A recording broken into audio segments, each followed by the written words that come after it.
yeah.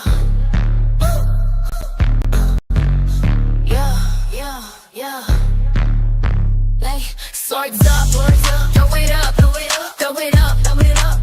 Swords up, throw it up, throw it up, throw it up, throw it up, throw it up.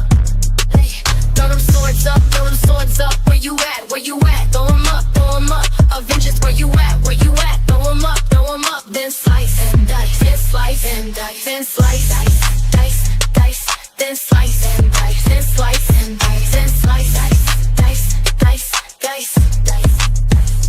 Dani in the house, in the house, in the house. Avengers in the house, in the house, in the house, in the house. Swords up, turn up, turn up. Let's get messy, let's get nosy, let's go, let's go. Give him the tea, give him the news, give him the biz, give him the mess, the mess, the mess, the mess, the mess, the mess. Swords up, throw it up, throw it up, throw it up, throw it up.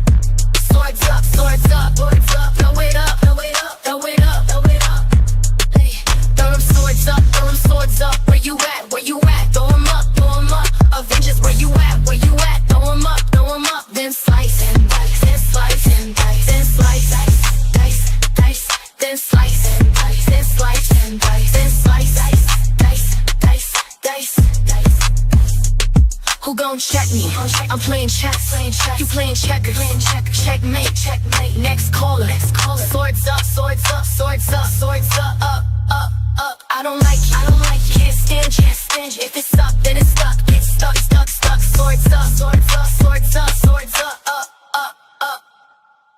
You're mad, they mad, you're pressed, they pressed. Got you bothered, they bothered. Got you triggered, they triggered. Swords up, throw it up, throw it up, throw it up, throw it up.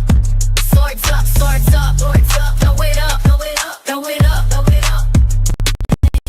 Throw them swords up, throw them swords up. Where you at, where you at? Throw them up, throw them up. Avengers, where you at, where you at? Throw them up, then slice and dice, then slice and dice, then slice, dice, dice, dice, then slice and dice, then slice and dice, then slice, dice, dice, dice, dice, dice. Let's go, start the show, let's show. Symbol, we in chill, let's go. Avengers, assemble, assemble, assemble, assemble. Lights, camera, action. We ready, stay ready, stay ready. Swords up, throw it up, throw it up, throw it up, throw it up. Swords up, swords up, throw it up, throw it up, throw it up, throw it up, throw it up. Hey, throw them swords up, throw them swords up. Where you at, where you at? Throw them up, throw them up. Avengers, where you at, where you at? Throw them up, then slice.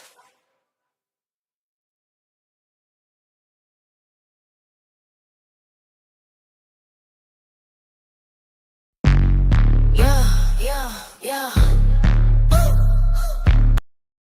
Tell the haters your biz what cost you. Don't tell them nothing. Don't let them know nothing. Move it silent, move it silent. Keep it to yourself. Get a seat, keep it cute, keep it cute, keep it class, keep it moving, keep it moving, keep them watching, keep them guessing, keep them guessing, keep them guessing, keep them guessing, keep them hating, keep them hating, keep them hating. I plead the fifth, back up, that's none of your biz. Hold up, that's none of your biz, that's none of your biz, that's none of your biz, that's none of your biz, biz. I'm moving in silence, that's none of your biz, no biz. I'm moving in silence, I'm moving in silence. Tell a hater show biz will cost you. Don't tell them nothing, don't let them know nothing. Moving silent, keep it to yourself, keep it a secret. Keep it cute, keep it class, keep it class, keep it class. Keep it moving, keep them watching, keep them guessing, keep them hating. They jealous, and they knows it, that they know it. Praying I fail, praying I lose, praying I fall. Not telling you nothing, not letting you in, not letting you be in my circle. Stay out of my biz, stay out of my face. Stop asking me questions, you heard what I said. Stop asking me questions, don't make me get ratchet. Get ratchet. I plead the fifth, back up, that's none of your biz. Hold up, that's none of your biz, that's none of your biz, that's none of your biz, that's none of your biz, biz. I'm moving in silence, that's none of your biz, no biz. I'm moving in silence, I'm moving in silence. You wanna know my plans, my actions, how I move, how I groove, what I'm gon' do, when I'm gon' do. You wanna know my goals, my steps. You under my biz, 21 questions. Next question, skip, now dip. I plead the fifth, back up, that's none none of your biz. Hold up, that's none of your biz. That's none of your biz. That's none of your biz. That's none of your biz. Biz. I'm moving in silence, silence, silence. That's none of your biz. No biz, no biz. I'm moving in silence. I'm headed to the top, can't stop, won't stop. I'm pressure, straight, no chaser. Ambitious, go get it, I'm hurt, let's go. I'm headed to the top, did I stutter, did I muddle, I'm headed to the top, that's where I'm going. No more question, I plead the fifth, back up, that's none of your biz. Hold up, that's none of your biz, that's none of your biz, that's none of your biz, that's none of your biz. I'm moving in silence, that's none of your biz, no biz. I'm moving in silence, I'm moving in silence.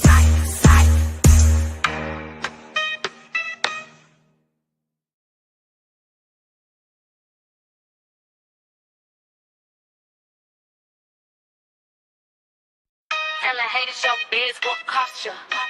Don't tell them nothing. Don't let them know nothing. Moving silent. Keep it to yourself. Keep it a secret. Keep it cute. Keep it classy. Keep it moving. Keep them watching. Keep them guessing. Keep them guessing. Keep them hating. I plead the fifth, back up, that's none of your biz. Hold up, that's none of your biz. That's none of your biz. That's none of your biz. That's none of your biz. I'm moving in silence. That's none of your biz. No biz. I'm moving in silence. I'm moving in silence. Tell a hater your biz will cost you. Don't tell them nothing. Don't let them know nothing. Moving silent. Keep it to yourself. Keep it a secret. Keep it cute. Keep it class. Keep it moving. Keep them watching. Keep them guessing. Keep them hating. They jealous. They know that they know. Praying I fail. Praying I lose. Praying I fall. Not telling you nothing. Not letting you in. Not letting you be in my circle. Stay out of my biz. Stay out of my face. Stop asking me questions. You heard what I said. Stop asking me questions. Don't make me get ratchet. Get ratchet. I plead the fifth, back up, that's none of your biz. Hold up, that's none of your biz. That's none of your biz. That's none of your biz. That's none of your biz. I'm moving in silence. That's none of your biz. No biz. I'm moving in silence. This video is used for educational purposes only. Under the Section 107 of the Copyright Act 1976.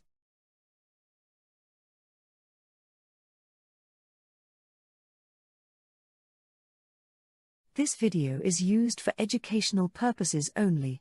Under the Section 107 of the Copyright Act 1976.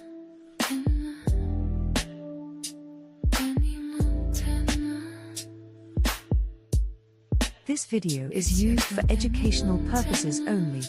Under the Section 107 of the Copyright Act 1976. Hit that like it's your Dani Montana. This video is used for educational purposes only. Under the Section 107 of the Copyright Act 1976. Dani Montana, Dani Montana.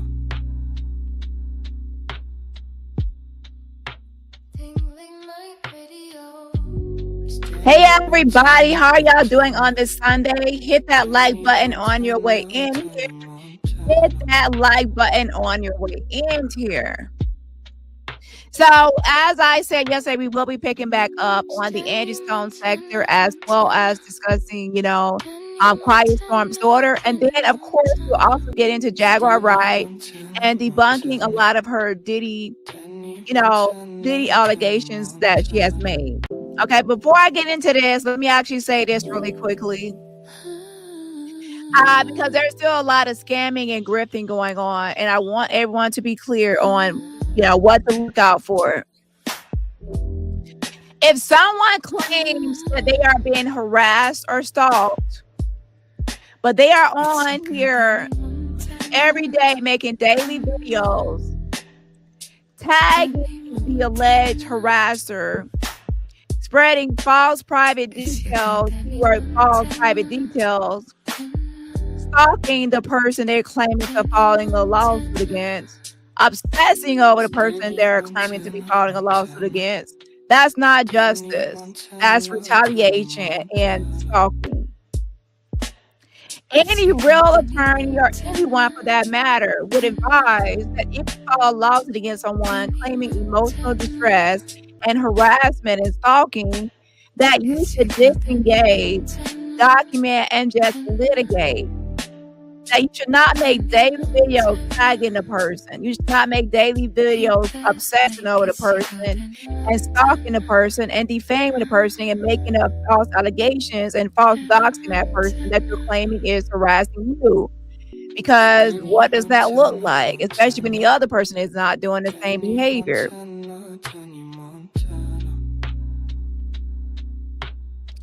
What's happening is you're going to come across as a stalker, which you are, and that you're only cloud chasing and using that person for content.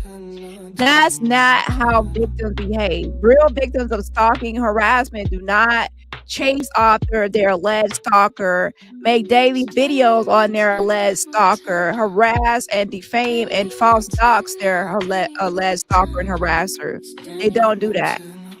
That's how aggressors act. That's how the antagonizer act. That's how these stalkers act. And that's how those stalkers get countersued and get hit with a protective order. Yes, people can get hit with a counterclaim or even a protective order outlining all of their attacks on the other person. So don't think that just because you're the one that files a lawsuit that the other person does not have the right to countersue, the other person does not have the right to file a protective order. So check out the other cases I have been involved in.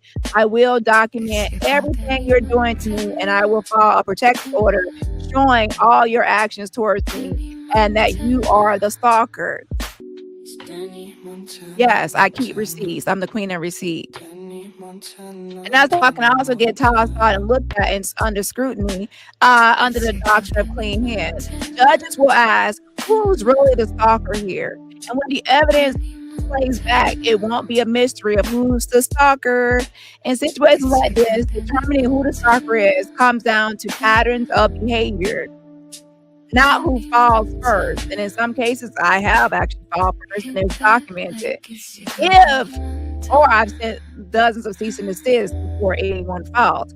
If one party is quietly defending themselves while the other is producing daily content, falsely accusing, doxing, and obsessively tagging, that speaks for itself. Because most people know when you file a lawsuit, you don't engage, you disengage.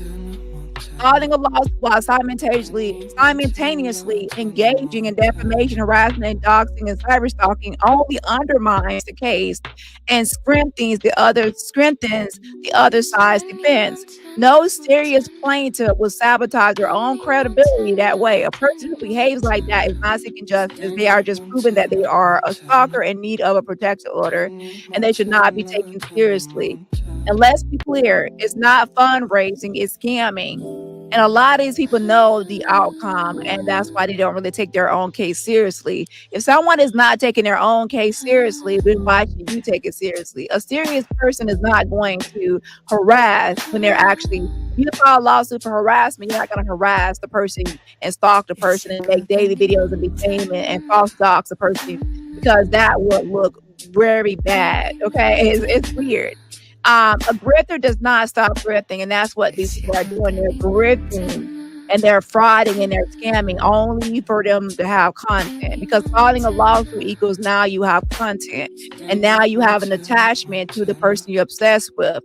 If the person you're obsessed with says go away, you can say, hey, I'm going to file a lawsuit against you, so now I can stay attached to you. It's kind of like if you break up with someone, you say leave, and they try to leave something behind, or they try to I need to come pick up this, I need to go get that, because they still want to leave something behind so they can have an excuse to have a connection, or they want to have some reason to still stay attached to you. That's the same behavior. They want to maintain a connection or attachment to have content. Think about YouTube and YouTubers. YouTubers need something to talk about every day. They need content. They need a topic. And a lot of these people have relied on DaniRobertson as their content. And without me as their content, they have no content, or their audience gets bored. So they have to maintain content, and to maintain content, they have to keep on finding a way to attach themselves to me, and that will also include weaponizing the legal system. So what I would say for anyone that's interested, check out the cases that you can look up yourself. And when you're checking out those cases, make sure you actually read my documents, not what was initially filed, but also my documents. And you'll see that I followed a protective order, and I've outlined all the stalking behavior and everything that these people have done to me. And to be honest, not even everything, but you'll see that I have the right to file a protective order against those people and outline everything they've done to me as well, and it documented in the court of law.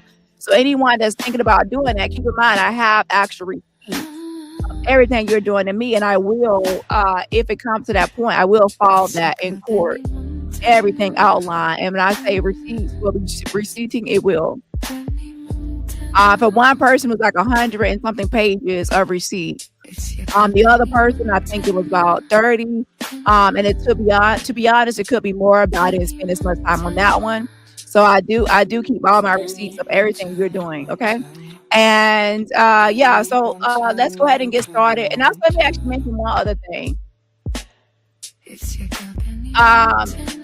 While I'm over here minding my business, building, creating, and standing my lane, there are people spending every hour of their day trying to take me down, morning, noon, and night. They are watching, stalking, obsessing, lying, and scheming like it's a full-time job with no pay and no benefit.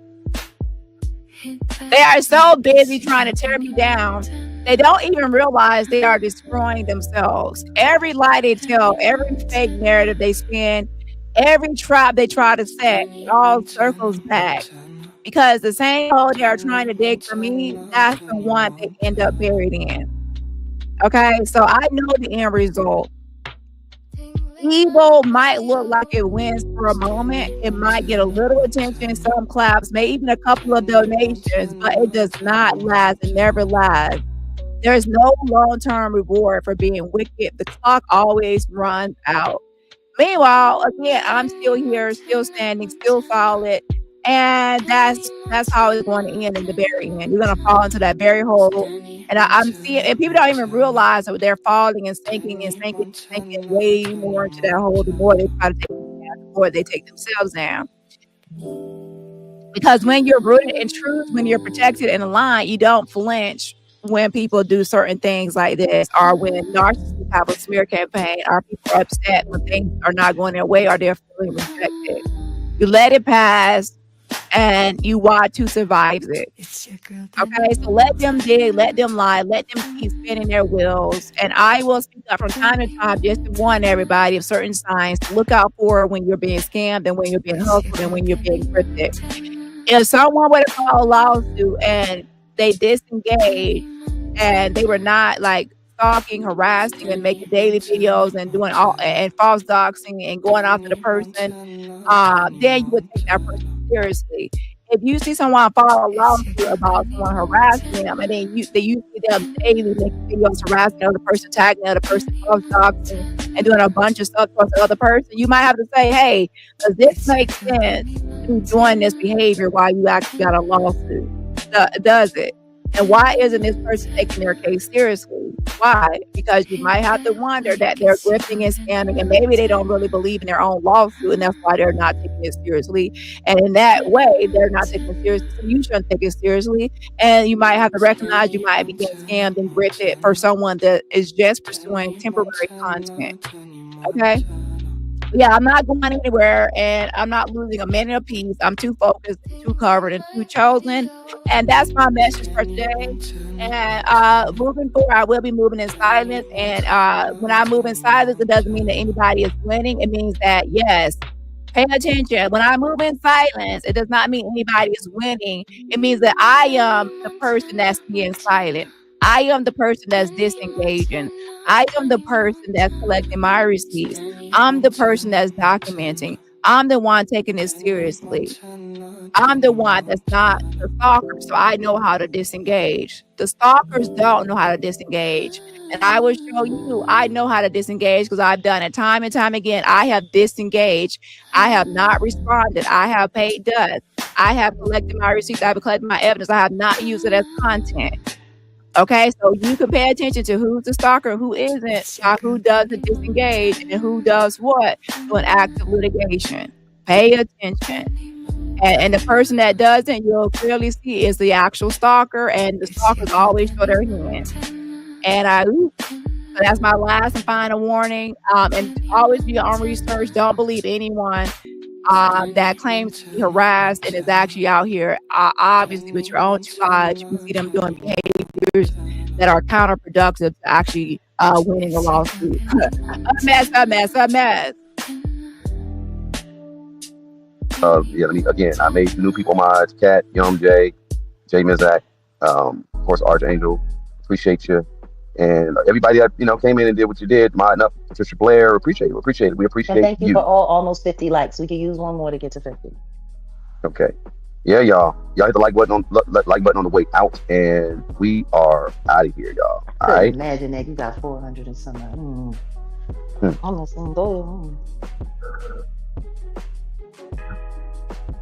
How's it going? Yeah, I noticed that individual is back. Have y'all noticed that? I thought that was rather interesting.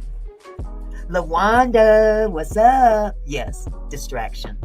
Definitely a distraction. More like a, I don't know if it would be more distraction if not. Okay, so shout out to everybody out here that was helping with, Quiet Storm and taking him down. He actually disappeared for a long time, especially once he lost the Stellar Awards. He was not getting nominated for that award. And he stopped making videos, but just sometimes he would make stuff about music. And now he has resurfaced because he's trying to post documents and trying to say, hey, I'm not leaving the Angie Stone sector. I'm actually going to still be making videos on Angie Stone. So when I saw him posting those documents, I'm like, okay, like I told everybody, you don't need to go to a rapist for that type of Angie Stone content. I can get those same receipts that he can get. So I posted to my community wall, 200 something pages, I think it was about 200 pages of Angie's those documents. So he posted some, and I posted the whole case file from March all the way until July. All the documents that were filed in that case on my community wall for free, showing that you don't need to go to him for receipts. I can get those, whatever receipt he can get, I can get the same receipt with the Angie Stone. So people are saying, oh, we need him for the Angie Stone documents, receipts. Some receipts he lied about. The receipts he never showed anyone or talked about, he lied about. He does not have access to those.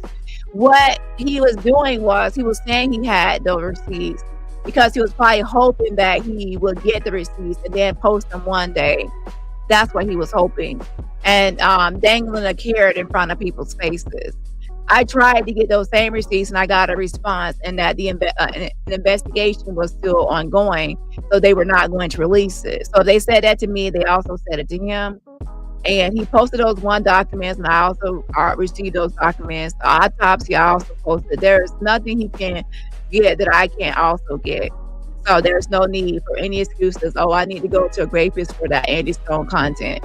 Now, granted, I am a person that is my plate is full, so I won't be able to immediately go live with everything that I get immediately. But if I don't, then I will at least post it to you, to the community wall. But on the community wall, obviously people would have to read it themselves, and I know a lot of y'all like a content creator to go over it and review it, and for that you will have to wait until I get around to actually reading it for you. But for those that are really interested in keeping up, you can always get access by just reading the material yourself.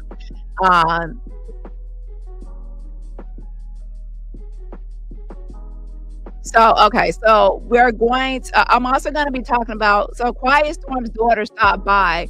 If you missed my last live, you missed it. She did stop by in the chat, and she thanked me and the Avengers for helping her out throughout this whole, and I'm going to actually go over a message that she sent as well to my text message, and just show you a few things that has been happening with her as an update.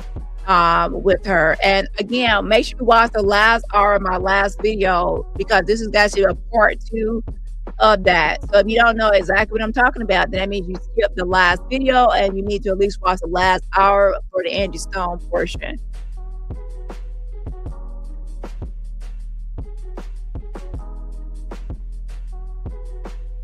So while I get Quiet Storm's daughter's receipts up, let me go ahead and play this.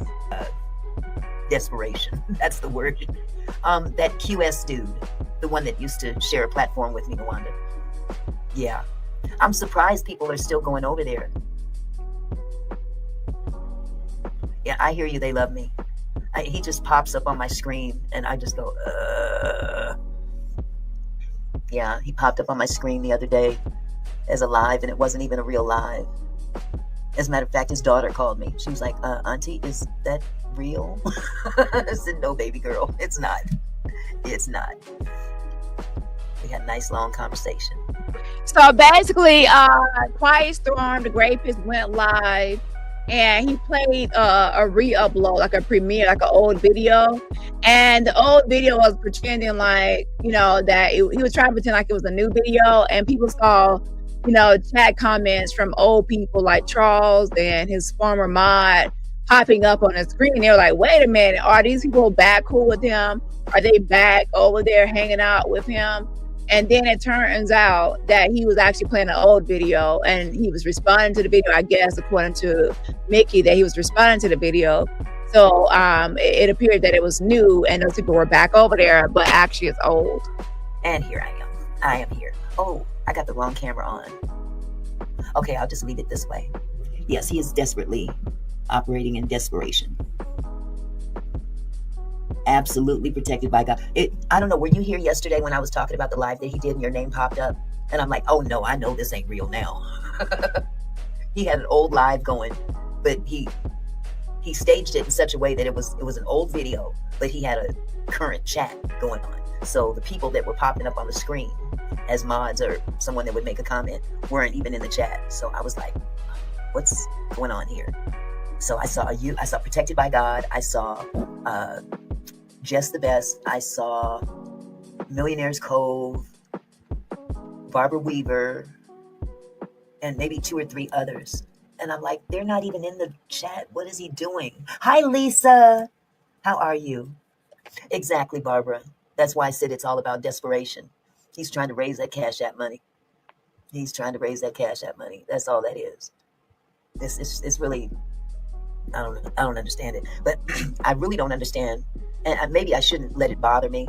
But when you know what you're dealing with in that particular person. Exactly, Faith. How does he still have 22 point some odd thousand people and everybody pretty much unsubscribed from him? You know how? You buy him. Yes. Trying to get over that great time we had on the 4th, which is something we're going to talk about today. Yes, he does seem like he needs to be in-house, and he is failing miserably, but those numbers don't even match up. I really think he's buying views and stuff because, well, I can't tell him Q-Rock. I can't tell him to stop it because that's his channel. Now, yes, one thing about it is when you're in a sector, in a space with someone else, like Quiet Storm or anyone that you want to cancel out, you cannot say, hey, stop making content in this sector, get out of this space. People have freedom to go where they want to, body autonomy. They have the right to make content. However, some people, if you make someone feel unwelcome and uncomfortable, and the majority of the people in the space don't fuck with the person, then ultimately they are not going to be successful in that space. So a lot of people don't actually leave a space once they're canceled, to be honest. Some people actually do. Some people don't. And the people that don't, their channels are not flourishing unless they get a new audience. To be honest, the smart thing, if I were canceled from a sector, would be to there's always new audiences, so you could always get a new audience of people outside of that space. But to be honest, is a lot of the subscribers, you have to actually win over the subscribers in this space.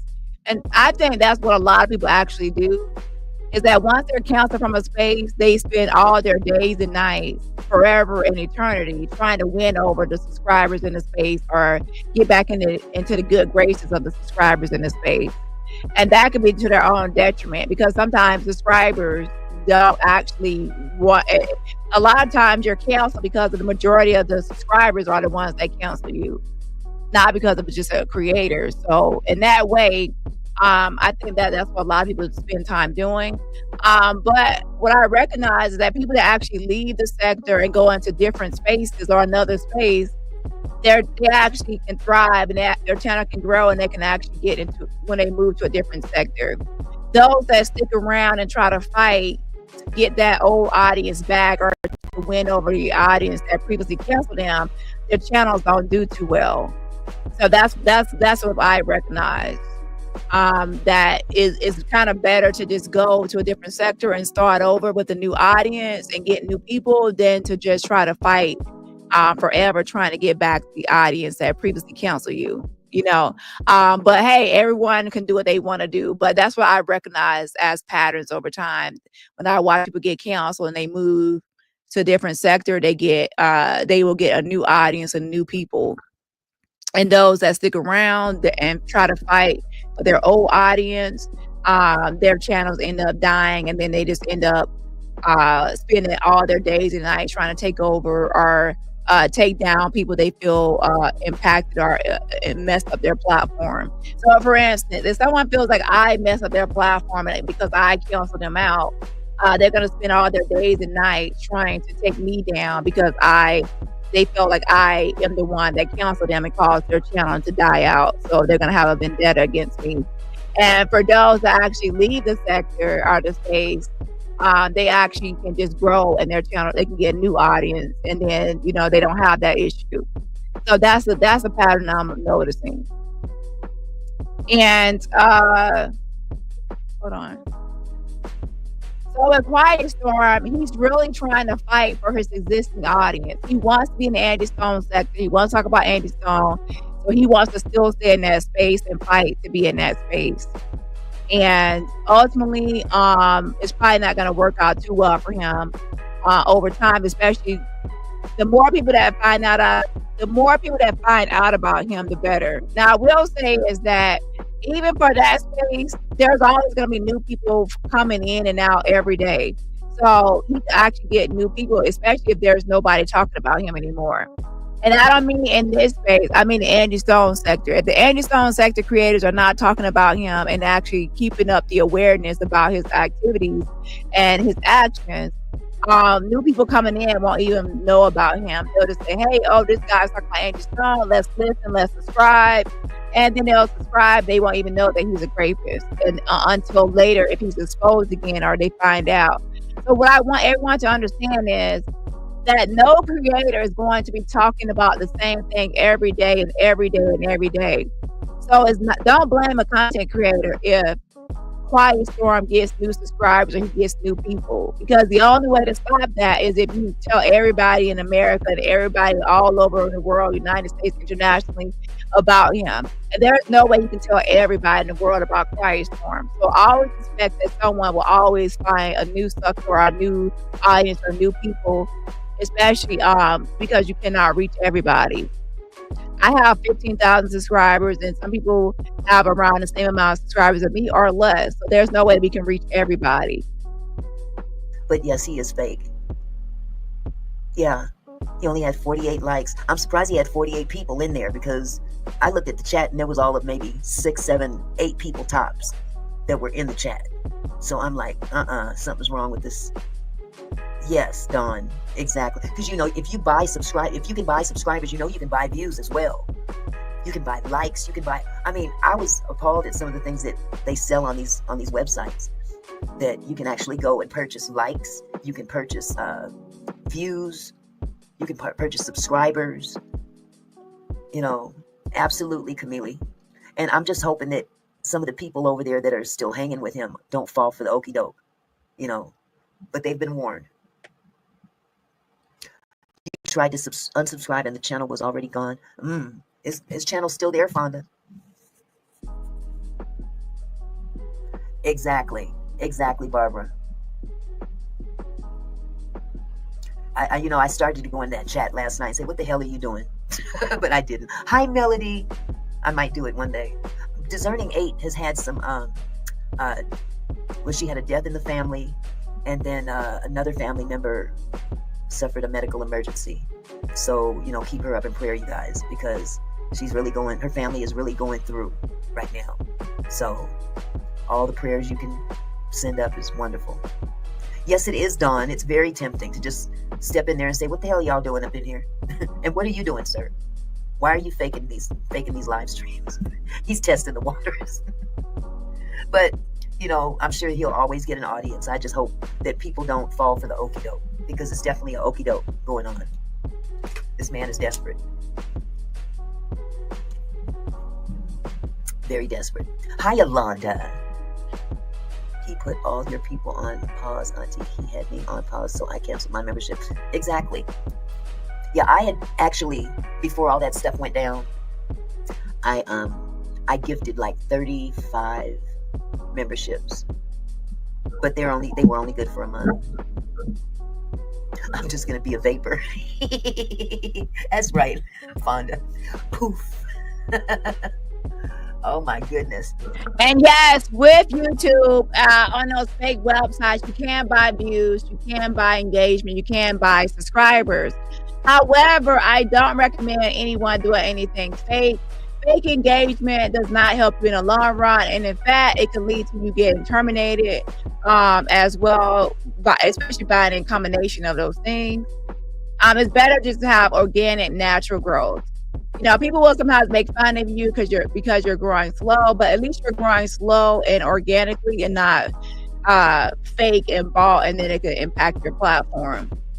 What can happen is if you start buying like 20,000 subscribers and then you only have about 100 views on a video or 10 views on a video, that's going to be obvious that you are buying, subscribers. And then that's why some people will buy views to try to match the subscribers. And the next thing you know, you're spending all this money, I guess, and you're not getting anywhere, and the engagement is fake.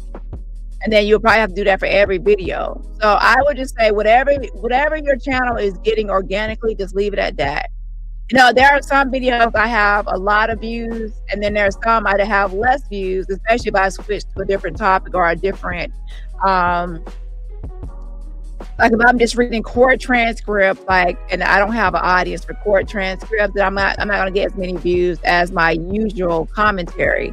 So just understand, on some views, on some videos you'll get a lot of views, and some you'll get less views, and some it'll be in the middle. But as long as it's organic, it's fine. Okay, just keep on growing your channel, and then over time you will get the audience for you and for those particular topics. Okay. So yeah, I just thought that was really odd, and I'm just hoping that nobody goes over there. Now, there are people that used to rock with me and him, and they pick their side, and that's where they want to go. So yeah, you're absolutely right. Protected by God. I'm just concerned about them other people that don't know. You know what I'm saying? There are people over there that are very well aware of what happened, what he's done. Oh, Yolanda, I'm so sorry. Not much, Yolanda. I was just talking about Mr. Who over there. Matter of fact, he's live right now. He's still trying to hang on to Angie Stone. Am I native? Meaning Native American, Q-Rock? Is that what you mean?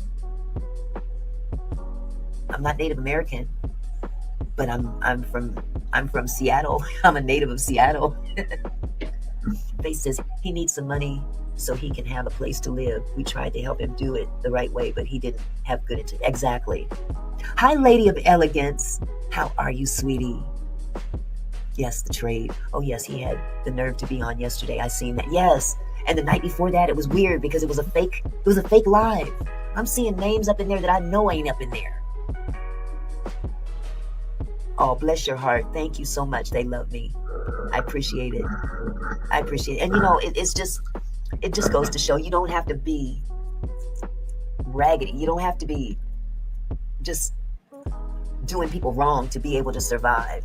There's got to be a way that individual could make it. I mean, it's not like he doesn't have any talent. The man is talented, but you know, it's just in him. It's in him. It's embedded in him. At this age, 67, 66 years old, and you still playing games like that. I would hate to close my eyes one day and not open them ever again and have to live with all that. I don't want to have to answer to that. So, you know, that's his choice. But God help him. All we can do is, you know, put him in God's hands. You know, because you can't keep going through life scamming people if you ain't got your word. No, LaWanda, he never had it, sweetheart. Matter of fact, let me tell you why I know this. I tried to get the 911 call, and I sent an email to Alabama. It was Monroe County, because someone had said that Hope Hull was in Monroe County, but come to find out that they're in Montgomery County.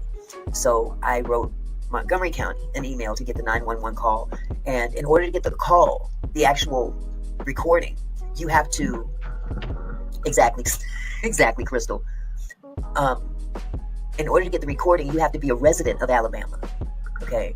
That's one criteria, yes, that you have to be a resident of Alabama and things like that. Now, there's workarounds for that, being a resident, especially, you know, for me, a lot of times I have subscribers all over the United States and even internationally, so that's not going to be an issue for me working hand in hand with someone that's a resident of Alabama.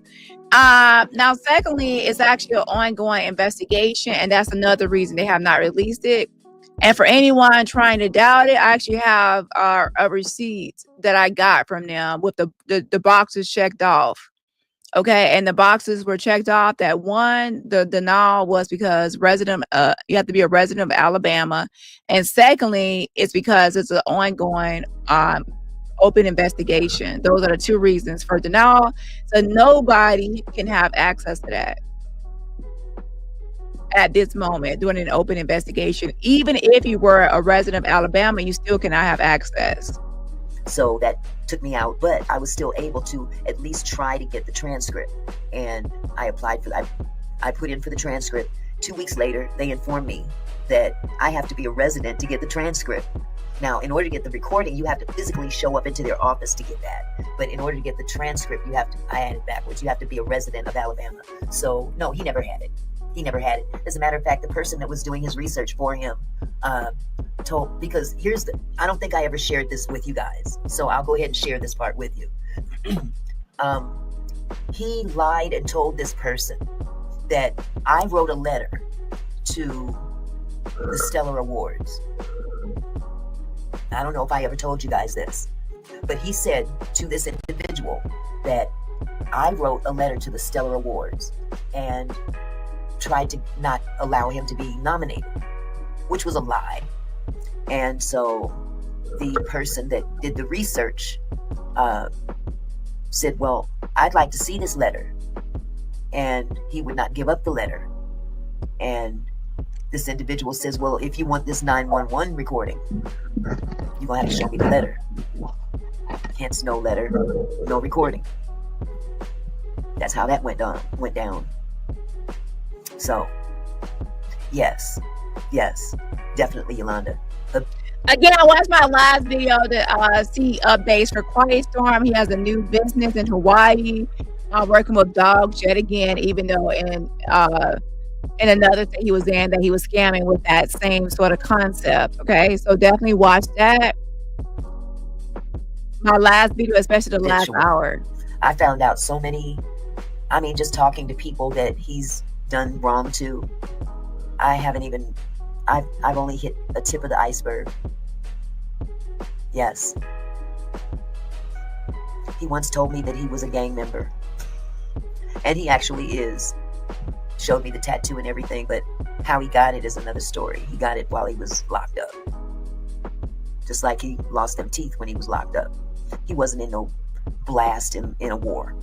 That's not how he lost those teeth. Now, I don't know how he specifically lost them, but I know that it wasn't the way he said he lost them. Yes, play games for dollars. I like your name right now because I played games for dollars the other day and I won. Yes, Faith, you're absolutely right. To whom which is given, much is required. That's true. But you just can't continue to live off of lie after lie after lie. And that's what bothers me when I see this gentleman go, and I shouldn't even call him gentleman, but I'm just giving him human respect. I'll put it like that. Yes, you're right, Crystal. I have a thing about people that get bamboozled, you know. And if I could go over there and shake those people that are in his chat right now and tell them, look, you don't know what you're getting into. I've been warned. It's dangerous to talk to that man, even on the phone. It's dangerous to even talk to him on the phone. So I'm concerned about the people that are following him right now, even though it's just a handful. But hopefully they won't fall into the same thing. And also, so as you recall, when Quiet Storm made a video and trying to defend himself against these what he has done to his daughter, there's a woman he called on the phone, and the woman he called on the phone, we talked about, and that turned out to be one of his baby moms, right? And as it turns out, let me actually read what the daughter told me about that situation, because she just reconnected with her brother. She said, so my brother told me while Quiet Storm was in jail, the little girl, Ian, I'm just going to get an initial, that he talks about and brags about, and the woman, her mother, he had talking on his live, acting like she knew me. Her brother said that woman is actually a trick, and Quiet Storm had her sending him $500 a month for a little bit while he was in jail, paying him not to talk to me until she felt like she didn't want a trick no more and stopped sending him money. So there's that. So what I can say is we already knew something was up with the woman that was on the phone talking with Quiet Storm. It was something off about her and weird about her. And the fact that he called her, and she really she wasn't really a good evidence or proof of anything at all. It was like a weird conversation. So it's a lot going on with him. And I do believe that there are some women over there that actually probably like him and are just lonely, desperate, or even thirsty to where they see this guy. And I don't know, because he's not attractive at all in the least. But anyways, the point is, I already knew something was off with that woman when he called her, okay?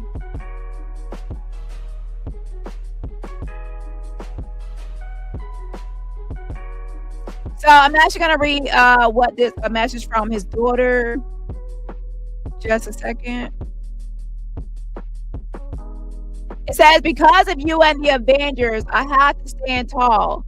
My biggest fear was having the world know what happened to me. The way it happened. But you all gave me my voice back and killed the shame I was wearing and replaced it with a new voice, love and pride. Pride in myself and my accomplishments. I never heard the words, I'm proud of you, come from Tony's mouth, that's Quiet Storm. So I hid a coward thinking I was unworthy. But this is me taking pride in myself and my accomplishments. The me that was carried on the backs of you and the Avengers when I could not stand for myself. Now, watch what you say to me is my anthem, and powerful people get talked about while the weak ones do the talking is my mantra.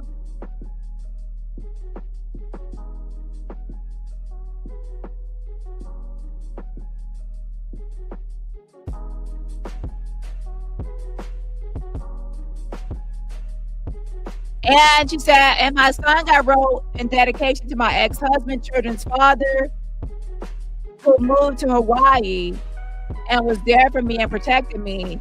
The answer for everyone wanted to know why I never left Hawaii, because my protector came here.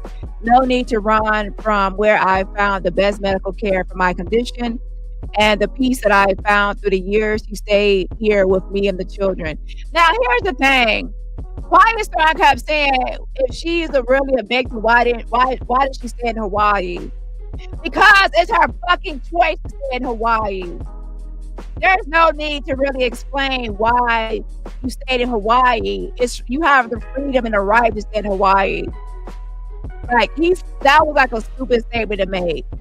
She can she can live in whatever state she wants, or whatever place she wants, wherever her heart and soul feels like she wants to live. And for the nerve and the audacity of him to try to question her right to freedom to live where she wants, to say, oh, you thought that because you assaulted her that she's gonna run away to a different state. You're upset and mad that you did not run her out of the state where she wants to be at. That's what's really happening here. You're just mad because she decided to stay in Hawaii, and you were expecting her to. You're jealous because she has a more thriving business and a thriving existence in Hawaii than you do. You're jealous of your own daughter.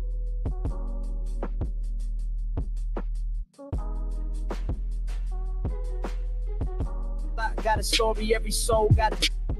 So his daughter, they have a new, it says, welcome, come take a peek at the new home of Power 904 Hawaii Radio. So this is their new home for their Hawaii radio station where she works at. Get ready for an incredible opportunity. Hawaii Power 904 Hawaii is calling all talented locals over 21 to join our thrilling internship program. Dive into a fast-paced industry with flexible schedules and exclusive support for upcoming American Idol industry auditions. Reliable transportation is a must. Showcase your skills and represent our vibrant Hawaiian community. Apply now at power904hawaii.com and be part of something epic. So they have a new place for their radio station. He's jealous because we saw what's happening with him. We saw what's happening with his life and how he's getting evicted. He has a lot of things going on. He has a mattress in his little studio. He's jealous of his daughter's success in Hawaii. He wants her to be ran off and run out of Hawaii. So he wants to be, he wants to be like a successful radio person. He's mad that she's actually living out that and he's not.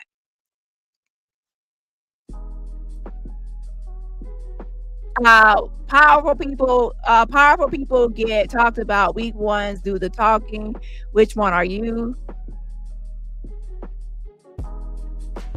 I want y'all all to subscribe to her radio station. I'm not going to share that much stuff outside of that. Just I'm going to share her radio station YouTube channel for people who want to follow her radio station profile. Her new I think, I don't know how old it is, but I'm gonna share it. Hold on just a second. So while I'm pulling up that, I'm gonna pull up this. Hold on. Time I hear his name now, I think Masked Man and Ugly Feet. No play games for that. I really didn't know to the extent. I did not know. But when I found out, had to go. Exactly. I'm hoping not, but here's the funny thing that I look at that in terms of, if some information was provided to me on a public platform from Paperwork and Jaguar Wright, and I don't know if you guys remember, but remember when they said that there's CIs out there that are working off their time? And I'm really starting to believe, he admitted to me that he was, he said he was special services or whatever, but basically a CI, we all know what a CI is. A CI is a confidential informant. A CI is someone who they call a rat. That's what they've served. Oh, wait a minute. That old man is such a liar. First he lost his teeth in Somalia, then he told Diamond he lost them in Afghanistan. Exactly. When he is too old to have been in Afghanistan, Dani found out he only served 3 years. That's all he served, Barbara? Oh my God. That's all? Oh my God. 3 years. Yes, Dawn gets information for less jail time. Because when you think about it, for what he did, think about it. For what he did to his daughter. Exactly, Aya Crystal. That's exactly what he does. He takes people's stories for his own. For what he did versus the time he spent, it makes perfect. So, with that being said, no, I do not believe that he's a confidential informant. I believe that he is just a plain old liar. He's a liar. He lies about everything. I do believe that in Hawaii at that time, they gave him he took a plea deal. And a lot of times, plea deals are not fair. I hate to say it. Plea deals are not fair, and it's only for time management, for people to knock out cases. Let's get this case over with. Let's not go to trial. They always want to avoid trial because that could be time consuming. If every defendant went to trial, that the case docket will be overloaded. If people can, take a plea deal, we can knock these cases out, knock them out. And unfortunately, a lot of these plea deals are, that's what they offer, a deal. So if someone would take it, they could close it out. So that's why what happened. You got a plea deal and it's unfair. A lot of times a plea deal is great for the defendant, but not for the actual victim. And it's great for the court. But this is a lot of times overwhelmed and overburdened with a lot of a big caseload of all these cases to go through. So it lessens the load. Makes sense that he's a CI. Wow. Exactly, Q-Rock. That's why I'm thinking maybe. Auntie Mickey is in the building, and I don't know if you caught my last live, but he has another business in Hawaii he's running involving dogs yet again. So I won't be surprised if after a while there's going to be probably bad reviews about that business as well, as far as people him scamming and being up to no good. And I'm curious to know if anybody else in the Angie Stone sector has any TR information as far as him, being scammed. So maybe like a public service announcement. Hey, anybody that's been scammed, frauded, tricked, or anything with Firestorm, reach out to Auntie Mickey with that information. So all this stuff can come to the surface. That's why he lost them teeth. If you know what I mean. Why would... No, I'm sorry. Sometimes my brain goes elsewhere. But what a perfect way to have someone do what you want them to do to you by removing their teeth. I'm sorry. That's bad. I'm sorry. Shame on me. But it's true. That's what I think. But the other thing that they told me when I was on Paperwork's platform that day, absolutely play games. Too much. Yes, Trace. Okay, hold on 1 second.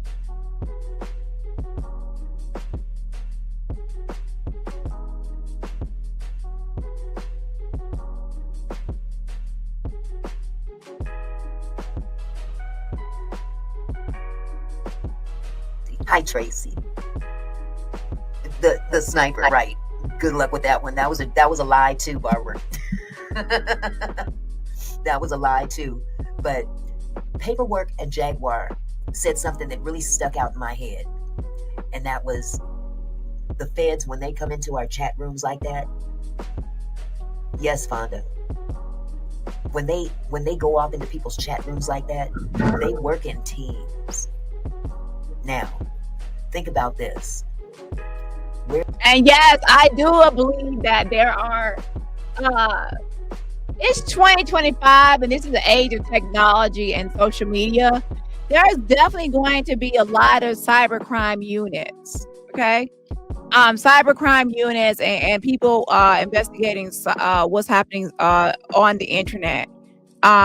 So while there are a lot of law enforcement in real life, just the typical police that we see, there's obviously going to be cybercrime units as well. Just like with the FBI, they have the FBI IC3 for internet crimes, and a lot of people have departments just for internet crimes. Okay, but as far as Firestorm goes, I don't believe he has anything. I don't believe he's a confidential informant. I just believe that he's got a plea deal.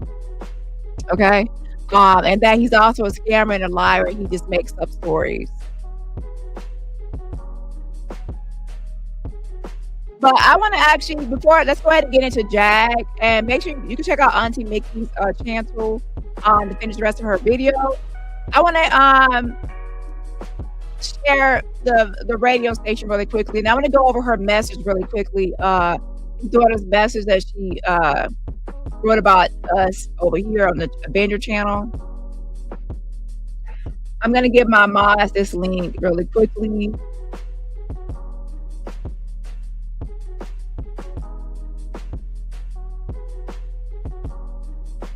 Okay, my mods, I posted it to you, the actual link to Auntie Mickey's channel, okay? And not Auntie Mickey, I mean Smokey. Smokey is Quiet Storm's daughter. So I posted a link to her channel.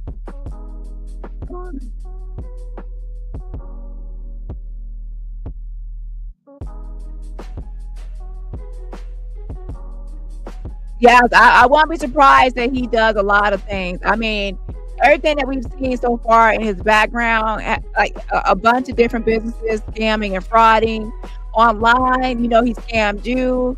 The other person, I forgot Charles. I forgot which one of the Charles. I think the one that that says the Dr. Charles. He approached him and tried to proposition him to get to start a radio station as well.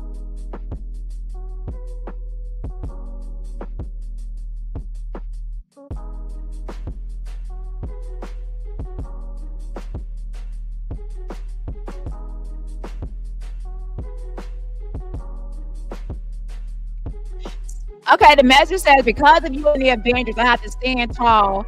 My biggest fear was having the world know what happened to me the way it happened. So we have to think about this right here. My biggest fear was having the world know what happened to me the way it happened. We have to think about the world and society to think why a victim should be in fear of telling anyone what happened to them when they're the actual victim. When they're the victim. Why? Because her own father sexually assaulted her vaginally and anally and choked her. And everyone knows how things are. Especially it's your own father doing this.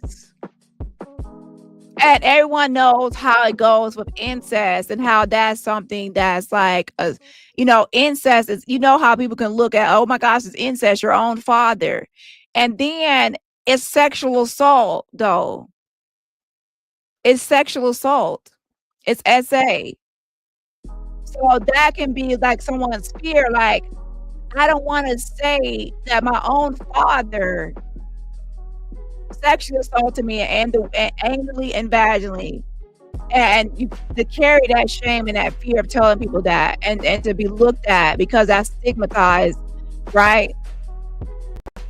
But we don't need a society where victims are afraid to speak up against their victimization and things that has happened to them.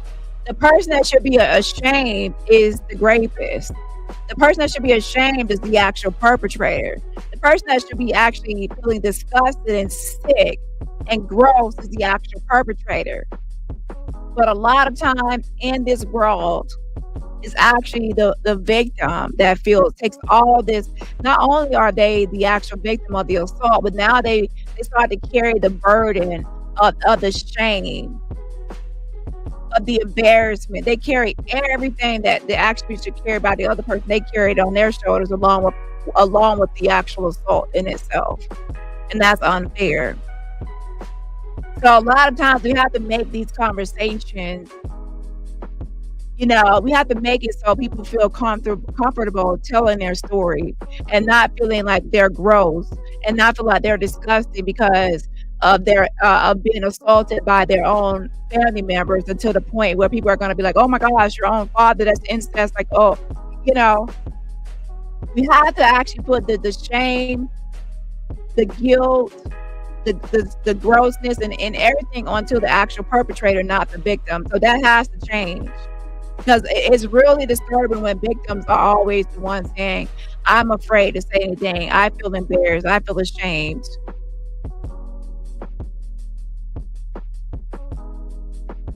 And she says, but you all gave me my voice back. And here's the thing, my voice back. When someone has the courage and the bravery and they feel strong enough to say, hey, I'm not, this happened to me and I have my voice back. I'm not going to be in silence anymore.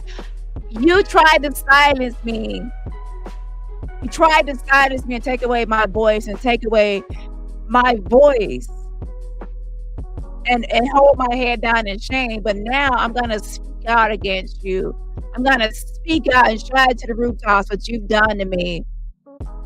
You can no longer, I'm not no longer living in fear or shame, or I'm not going to be silenced. I have my voice back now.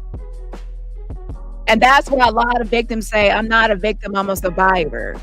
To say a victim, you're saying that you're still under that person's control and power, and they have that control over you. But to say you're a survivor, you say you tried to take away my voice, you tried to take away my strength, you tried to take everything about me away from me.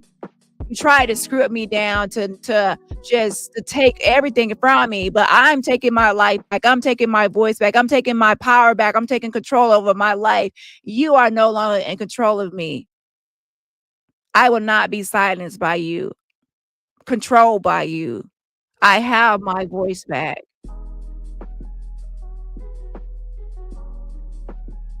And then it says, and killed the shame I was wearing and replaced it with a new voice. The shame. There should be no shame for a victim, a survivor that survived a horrible, heinous, disgusting, vile crime. There should be no shame. There should be applauding. There should be applauding and comfort and loving words and encouragement and a lot of positivity for someone that has survived something so horrible and heinous and disgusting by someone that was supposed to love and care about them.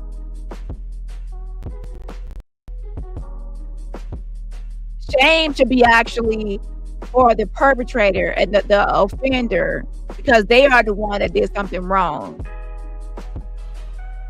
But unfortunately, a lot of times, the victim, no matter how old the victim is, from a child to grown-ups, to adults, to the elderly, a lot of times the victim carries the shame.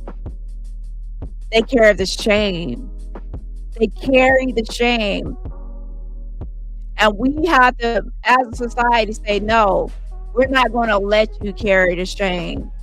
We're going to take that shame off your shoulders, off your back, off you from carrying it. You're no longer going to carry it anymore. We're going to take your shame and we're going to put it on the back of the perpetrator, where it belongs. We're going to stamp it and brand them and shame them. Name them and shame them. Name them and shame them, and they will carry the shame. Quiet Storm, you will carry the shame as the fucking rapist. You are the one that is shameful ass, and you will carry the shame. You will not carry it. You will carry it. And that's why you're canceled. We're going to be naming and shaming rapists, naming and shaming molesters, naming and shaming these vile, disgusting pigs of society. And we're going to shame them, and we're not going to be shaming the victims and blaming the victims. We're going to shame the actual person that did this horrible, disgusting, vile, disgusting 6 acts upon people and have destroyed people emotionally in all aspects of their life forever. And we're going to continue to say, hey, you're a survivor. And as a survivor, you have the right to speak about your victimization. You have the right to speak out and name and shame the person that has done this to you. You have the right to take the shame from yourself and off your shoulders and off your back and put the shame where it belongs, onto the person that hurt you. And everyone else will surround you as your sister, as your brother, as the person in your community, and we will say, we will shame that person with you, and we will not let you carry this. We will not let you carry this. They will carry it. And then it goes on to say, I was the shame I was wearing and replaced it with a new voice. A new voice. And shout out to you. Shout out to you for being a survivor and not letting him stop you. Continuing to follow your dreams and pursue your dreams. Continuing and to be honest, to surpass him, you have your radio, that nice office y'all have moved into for your new radio station. Shout out to you for not letting him stop you. And I want to say, you're giving us a shout out over here for being your support team. But I wanted to say and commend you and say, before you even knew about us on this channel, you were already surviving. From the after the first day it even happened, the moment it happened, when you decided to fight, when you decided to press charges, when you started to speak out and even say something then, when you decided to continue on for your dreams, when you decided that every day you would get out of bed every morning, even at a time when he attacked you while you were just getting out of the hospital, you kept getting out of bed every day, and every single day since then you kept on pushing forward. All the credit goes to you for surviving and pushing through and pushing through and pushing through. And we can say that in your journey of survival, that we were your support team at this moment and this time. And then it goes on and says, with the new voice, love and pride. And isn't that awesome that, pride at one point, and I'm not saying the shame will go away completely, but she says right here, pride has came in, and love and pride in myself and my accomplishments. And yes, you should take pride in your accomplishments, because he thought he could run you off. He thought he could control you and silence you and ruin your life. He's expecting you to be ruined. And instead, you're actually prospering, growing, surviving, thriving, everything that he, hates. And then he has actually, had a lot of issues and a lot of things going on with him. Karma has came for him. And now, even now, when he thought he was going to get the Steelers Award, and he didn't get it. He thought that he was going to be running the Angie Stone sector, and he's not. So even on YouTube, this will follow him and follow him and follow him and follow him and follow him on YouTube. Anytime he has any issues with anybody, it's going to be brought up that he's a rapist. He's a sex offender. He's on a sex offender registry list. And then she says, I never heard the words "I'm proud of you" come from Tony's mouth. So she has these accomplishments, and as a daughter, and that's her father, even though he doesn't deserve the title of father or dad, which is why she probably calls him Tony. A child is still a child, no matter how old they are. And as a child of any age, and you have a parent, and they are proud of you, or say great job, or anything like that, that validation from a parent can be very, that can be real, like help you out. Like, it's just something that I'm proud of you. Great job. That's the reason you invite your parents to your graduation. You invite them to your graduation. You invite them to whatever you're doing, because you want them to be there in that moment when you're doing something great or you've accomplished something great, to celebrate you in that moment. So think about a time when you invited people to somewhere, to something, to celebrate a moment. And imagine if the person you wanted to show up never, ever, ever, ever showed up ever your whole life. They never showed up. That can be disappointing. And for her, it's like he never, ever said he's proud of her. And I have to say this. Just because someone is technically labeled as a father and labeled as a dad or even a parent, it doesn't mean that they're going to live up to that title. Sometimes you have to realize you don't actually have a parent. You actually have a monster. And if you can only just reimagine what you actually have, and you actually have a monster. That's why you can't even say his father or dad to him. He's a monster. He's demonic. He's satanic. A father, by the definition, and a father, what a meaning of a father would not do that. He's a monster. So if you change your expectations and say, hey, if I think of him as a father, then I'm going to expect him to be fatherly and do fatherly things. But if I think of him as a monster, which he is, I'm going to expect him to behave like a monster. So sometimes you have people in your life, you have to change your expectations of their behavior, and then you'll be less disappointed. He's a scammer. He's a liar. He's a rapist. He's a monster. He's horrible. And I'm so sad that he happens to be your father.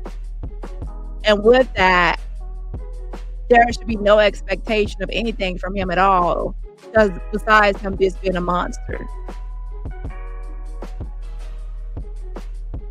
But yet and still, even if your parent or someone you love is a monster, there's still going to be something inside of you just wishing and praying and just hoping that, dang, why couldn't I just have a father instead of a monster? Why can't someone just be proud of me? And then sometimes you can even blame yourself. Like, maybe it's because of me or something I said or did, or there should never be a moment where you blame yourself or anything like this. In this situation, in this case, there's only one victim, and that's you. The other person is a monster, okay? So, she said, so I hid a coward thinking I was unworthy. I would never think of you as a coward. I would never think of you as a coward. After he assaulted you, you went and you told, and you also that led to him being arrested, and then he was convicted. So that's you're not a coward. And by the way, for those that never spoke up, you're also not a coward. We have to understand this. Society makes it so victims are silenced, and a lot of times the predators are protected. That's how society. So blame society. So even if you were ever assaulted, molested, or anything ever happened to you, never spoke up, you're not a coward. You were silenced by society. You were silenced. There's a difference between being a coward and silence. A coward is just, someone that in certain situations they're a coward because they're just and this certain is very different. A person that's silent is someone that, because of society and retaliation and the fear of being blamed and the fear of not being believed and other things like that, they are forced to take on they are forced into silence because of the fear of what will happen if they speak out. So that's not a coward. And you're actually a victim that has been silenced. You're a victim that has been silenced by society, and society has made it so victims are blamed, victims are shamed, victims are not believed, and the victims are, shamed and blamed. Because of that victim and shaming mentality that society has, that has led to people being silenced. So you're not a coward. You have been someone that has been silenced. If society were different, where we were not victim shaming all the time and not victim blaming all the time, and we always believe the victim, then we won't have this issue. And I hate to say it, but sometimes people like Lamisha Fuller, they mess it up. They contribute to this society. Jaguar Wright contribute to a society of this. People not being believed. Because of people like Jaguar Wright lying about, Jay-Z sexually assaulting her, people like Lamisha lying about Dani, they create this atmosphere that people not being believed, because now people are going to question who's telling the truth and who isn't telling the truth, and that actually messes it up for real victims of SA. So that's why a lot of times we have to call out people like Misha and Jack when they're making up lies. We have to take it seriously, because they are the ones that's causing issues for real victims that when they come forward. Because even right now, if someone filed a lawsuit against Diddy or Jay-Z, because of the fake lawsuits, people are going to question, is this one real? Is this one real? Is this one real? We should not be saying, is this one real? And the reason we're saying that is because of the liars. So we have to actually, say, hey, lying about SA is not good, because you're messing it up for real victims. And that's why some real victims don't want to come forward because of it. Number one, the shame, and then also not being believed. There's a million reasons, so I'm not going to give them all now. And then she says, so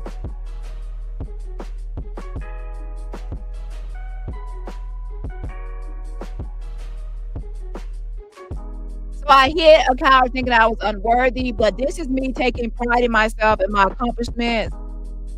The me that was carried on the backs of you and the Avengers when I could not stand for myself.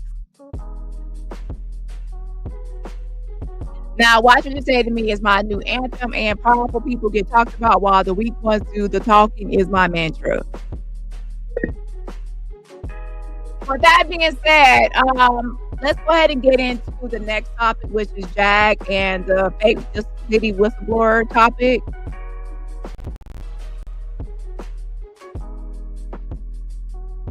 Hold on.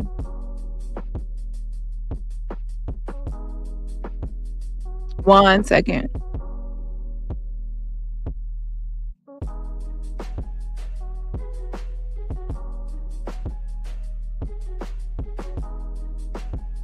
Avengers, I am back. Welcome back to the Avenger channel, where we don't just talk about the truth. We let the receipts speak for themselves. Today we are diving into Jaguar Wright's own words. I know I discussed it in my last video, but I wanted to make a short video as well for the people that like, shorter content. So we're going to dive into Jag's years of wild claims about Sean Diddy Combs. She swore she attended his infamous parties, was caught on a Diddy tape, filmed freak offs with hidden cameras, pimped both men and women, and trafficked people in the industry. She even claimed to have Diddy tapes as proof of everything she said since 2005.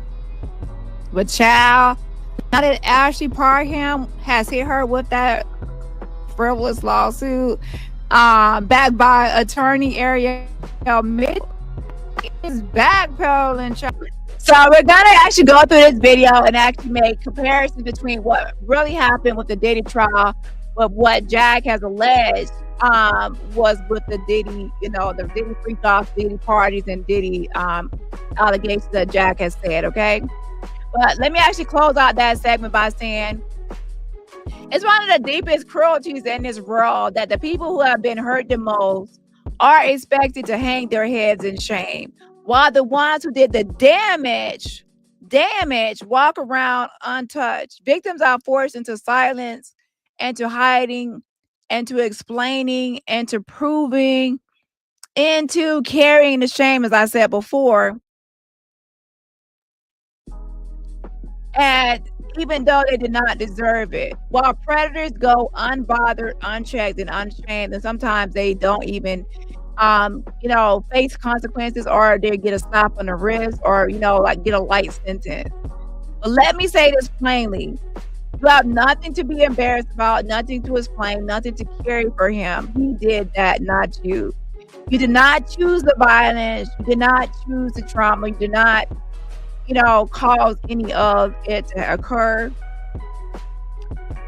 But you did choose one thing, and that's survival. And that is nothing short of heroic and bravery and courageous. And that's far from being anything close to a coward. Okay.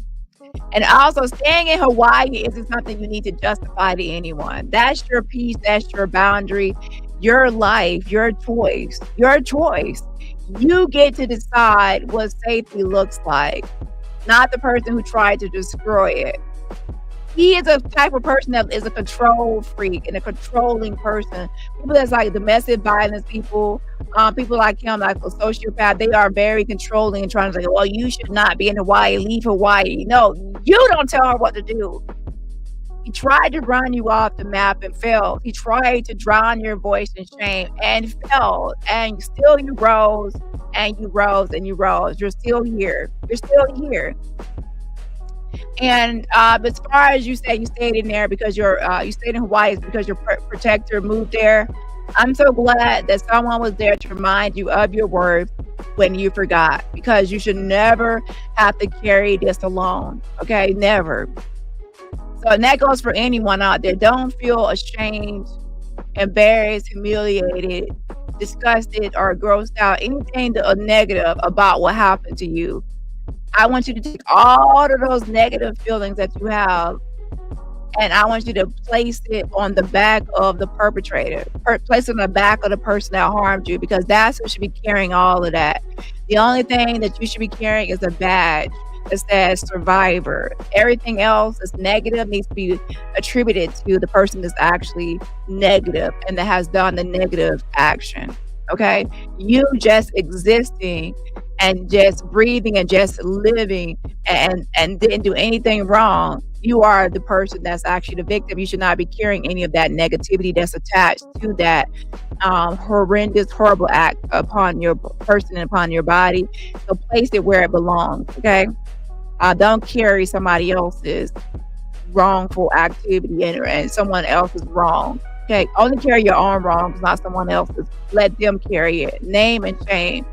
Name and shame. And remember, you should never have to carry stuff alone. There are SA hotlines, and there's also SA support groups and SA even groups online, and also boards online and threads and communities and spaces. So join those with other survivors so you won't feel alone. And you don't owe anyone silence, you don't owe anyone shame, and you damn sure don't owe your abuser anything. You don't owe your abuser any explanations or anything. Your abuser will always try to blame you or shame you or try to point something at you, come at you and try to act like you're the problem. No, they are the problem, and they are the ones that did the crime, and they are the ones that should be blamed and shamed, not you. So let him carry the weight of what he did, and you keep walking in your truth, and he will keep walking in his lies, because that's what he is. He's a liar and a scammer. Okay, so let's go ahead and get into let me give some shout outs really quickly.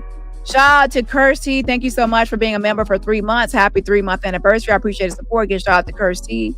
Shout out to Simply Me as well. Thank you so much for the super sticker fan funding. Again, shout out to Kirsty for the shout out for Simply Me for the fan funding. Again, shout out to Simply Me for the fan funding super sticker. I appreciate the support. Yes, something yes.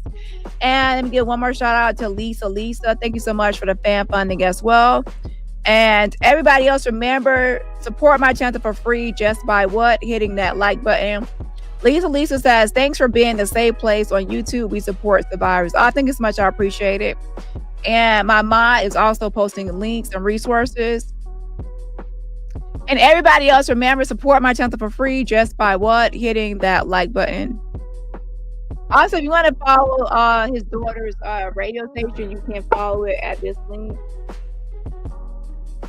And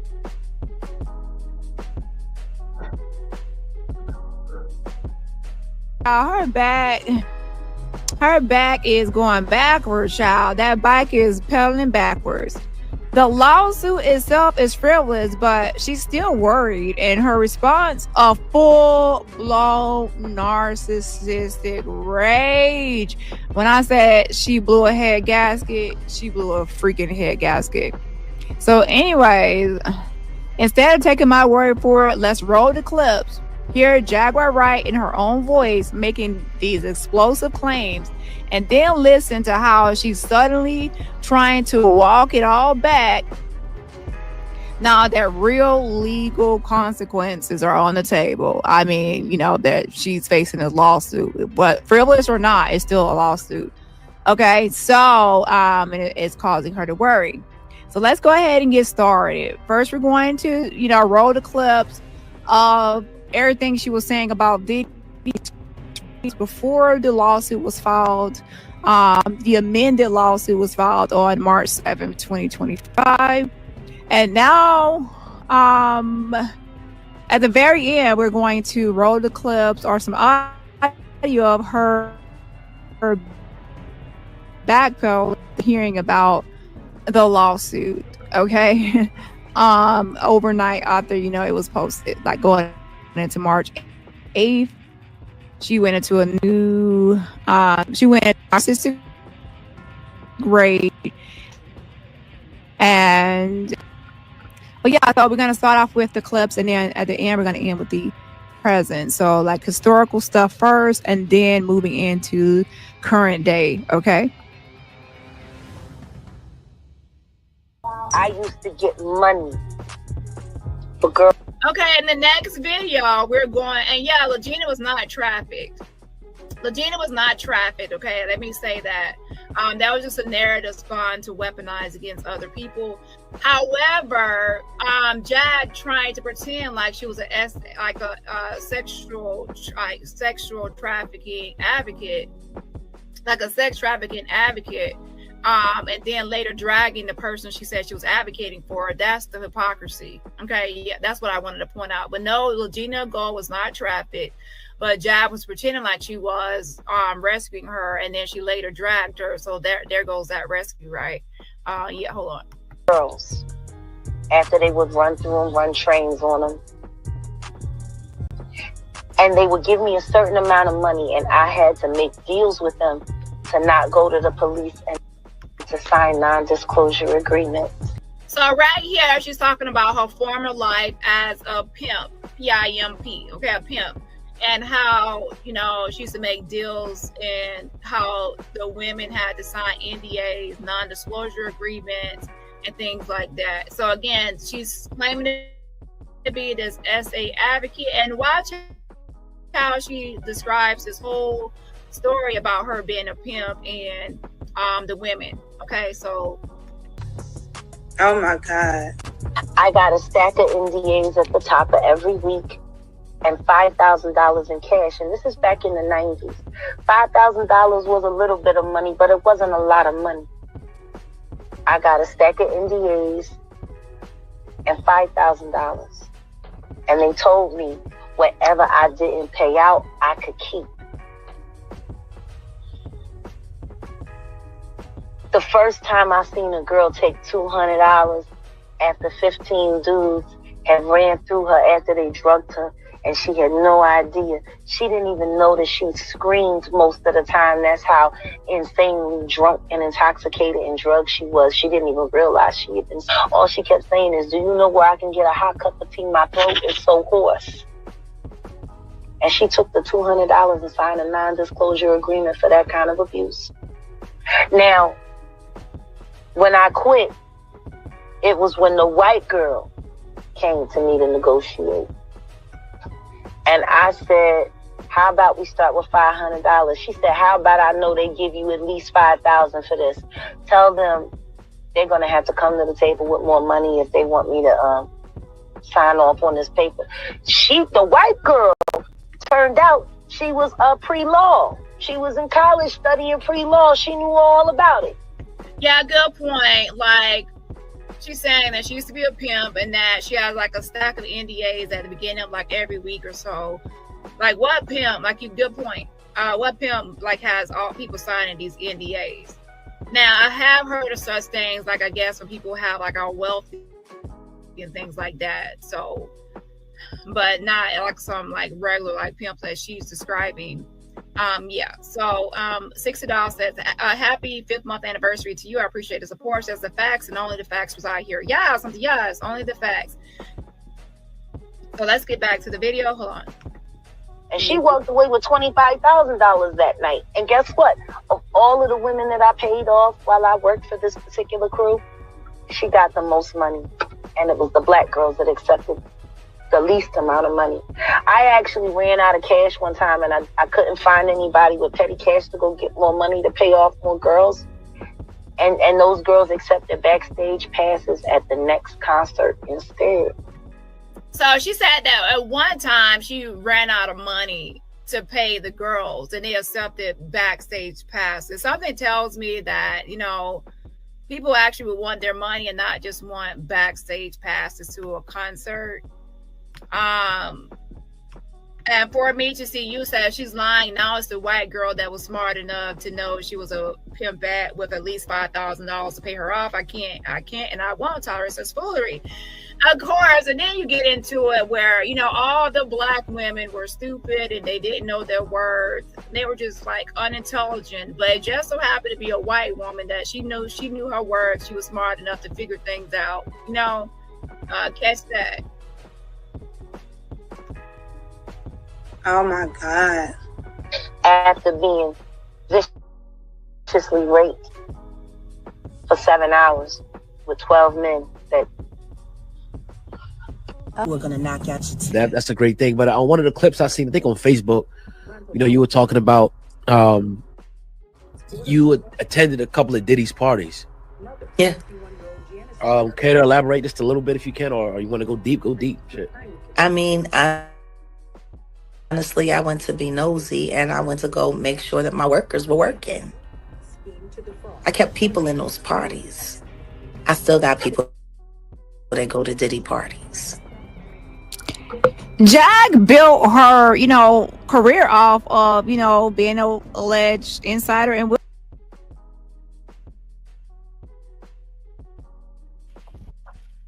hold on one second. Let me go back one notch. Hold on. Give 1 second. Now, when I quit, it was when the white girl came to me to negotiate. And I said, how about we start with $500? She said, how about I know they give you at least $5,000 for this. Tell them they're going to have to come to the table with more money if they want me to sign off on this paper. The white girl, turned out she was pre-law. She was in college studying pre-law. She knew all about it. Yeah, good point. Like, she's saying that she used to be a pimp and that she has like a stack of NDAs at the beginning of like every week or so.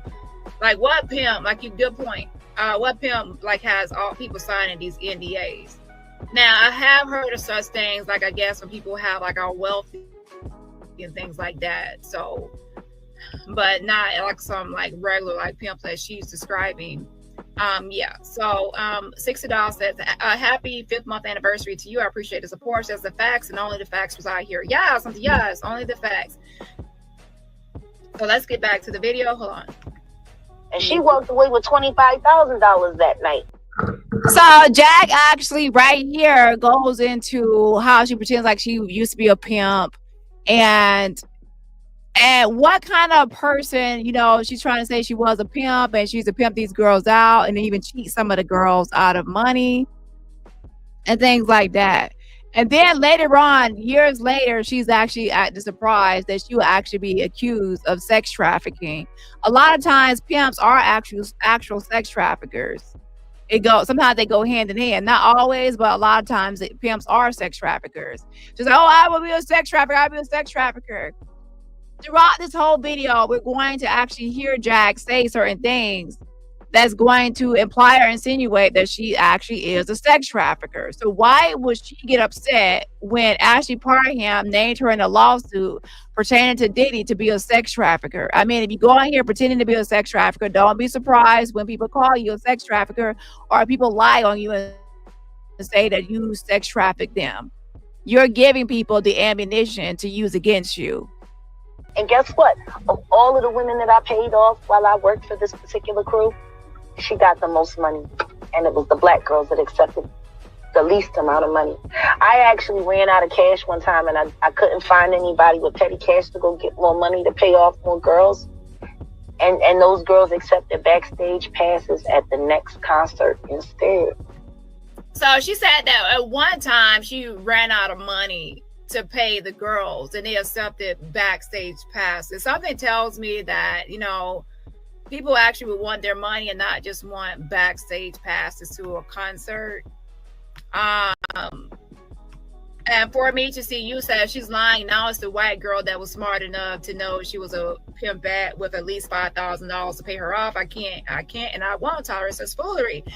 Of course, and then you get into it where, you know, all the black women were stupid and they didn't know their worth. They were just like unintelligent, but it just so happened to be a white woman that she knew her worth. She was smart enough to figure things out, you know, catch that. Oh my God. After being viciously raped for 7 hours with 12 men that enough to figure things. You attended a couple of Diddy's parties. Enough to figure things out, you know, catch that. Oh my God. After being viciously raped for 7 hours with 12 men. Jackie! We're gonna knock out your teeth. That's a great thing. But on one of the clips I seen, I think on Facebook, you know, you were talking about you attended a couple of Diddy's parties.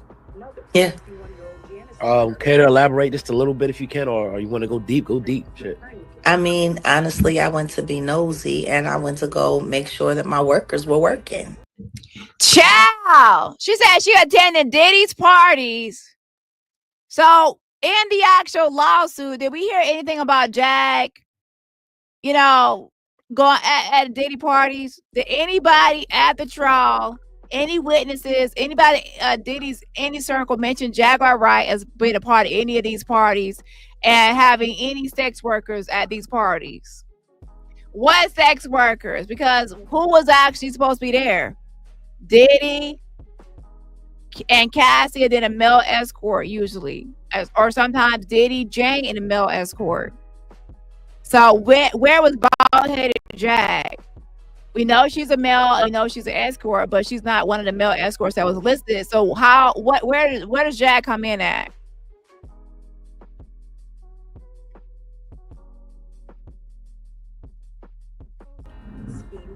I kept people in those parties. I still got people. She killed people in the parties. See, Jag was acting like the freak out parties were a big orgy and a bunch of people swinging and having sex with each other. And now, as it turns out, that's not what the freak out parties are.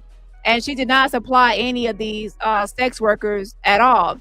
The sex workers came from Cowboys for Angels, or they were directly hit up and selected. So, and not by Jag. Are supplied by Jag. People that go to Diddy parties. Jag built her, you know, career off of, you know, being an alleged insider and whistleblower. Jaguar Wright has repeatedly claimed she attended Diddy's parties, was involved in his so-called freak-offs, and even had hidden camera footage. She has claimed to have Diddy tapes, to have been a sex worker supplier, and to have sent sex workers to Diddy.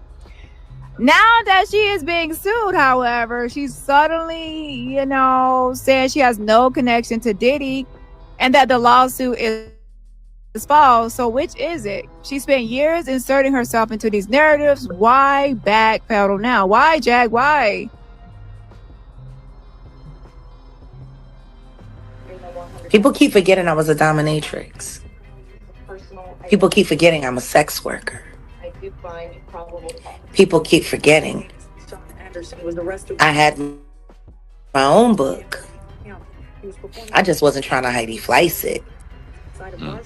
I was an artist. I had a reason to be in certain places, which gave me the reason to keep people on my list at my table. $1,000 for a 17-foot TV system that costs $150,000. You know what I was going to ask you, Jag? How the hell do you know all this stuff? Is that how? So Jag has her own Diddy tapes, and look at the poll. Did anyone during the trial mention Jag having a Diddy tape, and that Jag's bald head and her pissy pussy was actually one of these Diddy tapes? Did anyone mention that Jag was in a hotel room and one of these Wild King nights, freak offs, and that she had baby oil and she was slathering baby oil on herself with the male escort and Diddy in the corner masturbating and in the room with Cassie and Jane. Was Jag there with the Astroglide? I'm just wondering where you was at, Jag. I'm sure nobody can miss your heavy head in a room with Astroglide and baby oil and everybody slipping and sliding around the room. Where you at, Jag? Where you at? Let me show you a little something that I don't show most people. Consider dropping the bond amount from 20,000 each count. Lovely timepiece, isn't it? Turner has been charged. Yeah, lovely. Hold on, let's get in on that. I'm trying to hold on, let me remember how to do this. I'm gonna zoom in. So Hold on a second. There you go. There you go. You don't see me wear it often. Right. If you see me wearing this, though, you should be worried. So pay attention to what she says about the watch. If you see me wearing it, you should be what? Worried? So she's trying to pretend like the watch is something that's a hidden camera. Where's the camera footage at, Jag? Where are the footage that you capture of these freak-offs and these parties? She claims she attended these Diddy parties. Cassie and Jane Doe both describe highly exclusive freak-out parties that involved hand-picked individuals. They actually would get text messages from these individuals and the Cowboys for Angels or whatever else. And these are hand-picked, mostly male escorts in controlled hotel and apartment settings, not random workers being checked on by Jaguar Wright. Jag, you have some explaining to do. You have some explaining to do here, child. Sir, ma'am. You have some explaining to do. And then she says people keep forgetting she was a dominatrix. Having a background in sex work does not grant insider access into these millionaire inner circles.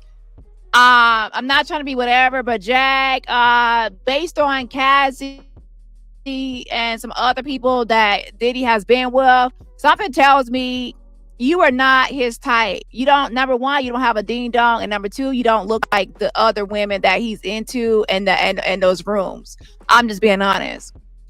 I'm just being honest here. And nobody has seen you in any of these tapes or any of these parties or any of these events. And none of the verified lawsuits or depositions list her as a party witness or victim, a party attendee, and nothing at all. And now she's actually showing a watch. It said that's the camera. She claims to have recorded freak-offs events on freak-off since 2005 using a watch camera. Yet the first consumer-grade watch claim, and by the way, I said consumer-grade for consumers, cams did not emerge until later and had very poor quality at first. And no footage has ever been submitted to law enforcement. There's no footage that came out during a whole trial involving Jacqueline Suzette Wright. Not one single clip. If someone had been recorded since 2005 all the way up until the time he was arrested, they should have a lot of footage and a lot of evidence of these freak-offs, but nothing involved Jag. And she says that she was also in a Diddy tape and she has Diddy tapes.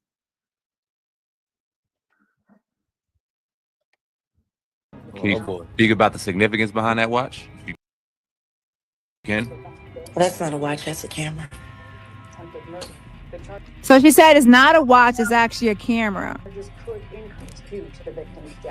Yeah. The question is, how many of those cameras do I have? Here she goes. How many does she have?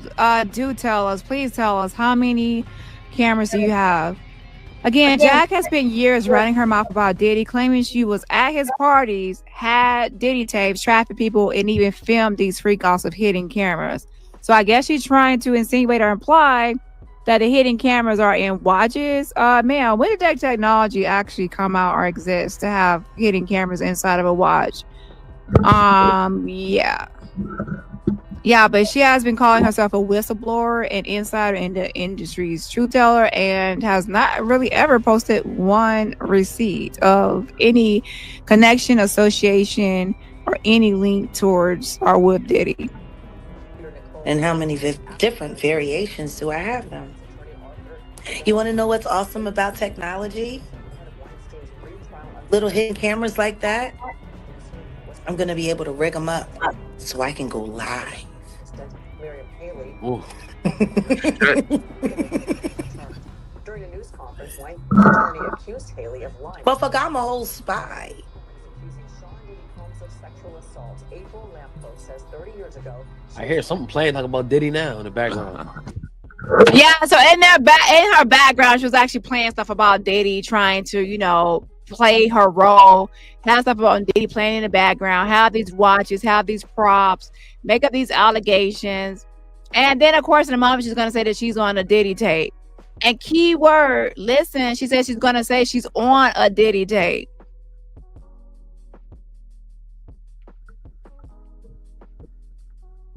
So, of course, in the background, she's playing some Diddy audio. She's claiming to be a spy, getting into her whole role of I'm a spy. I go into these Diddy parties and things like that. I record, you know, I have freak off tapes. I have Diddy tapes.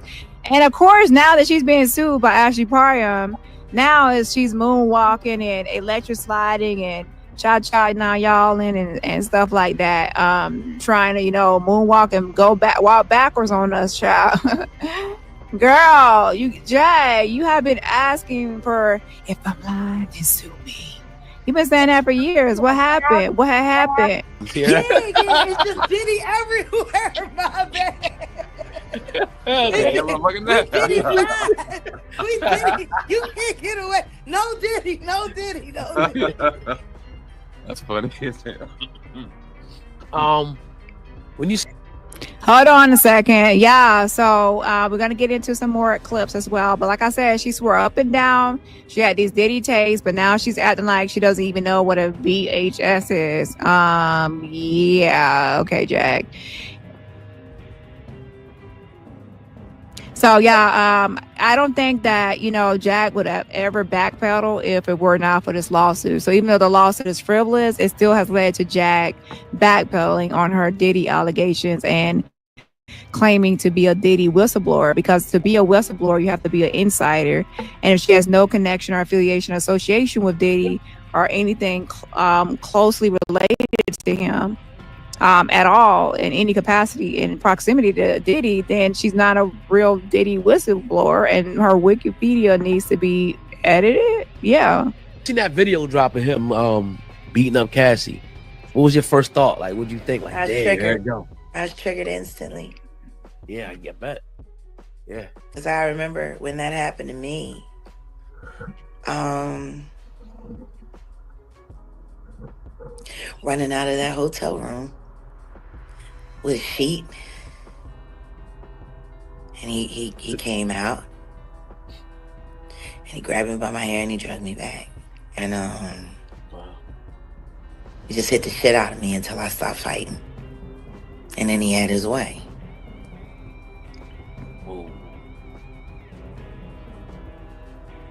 Was it somebody in the industry? Yeah. Okay.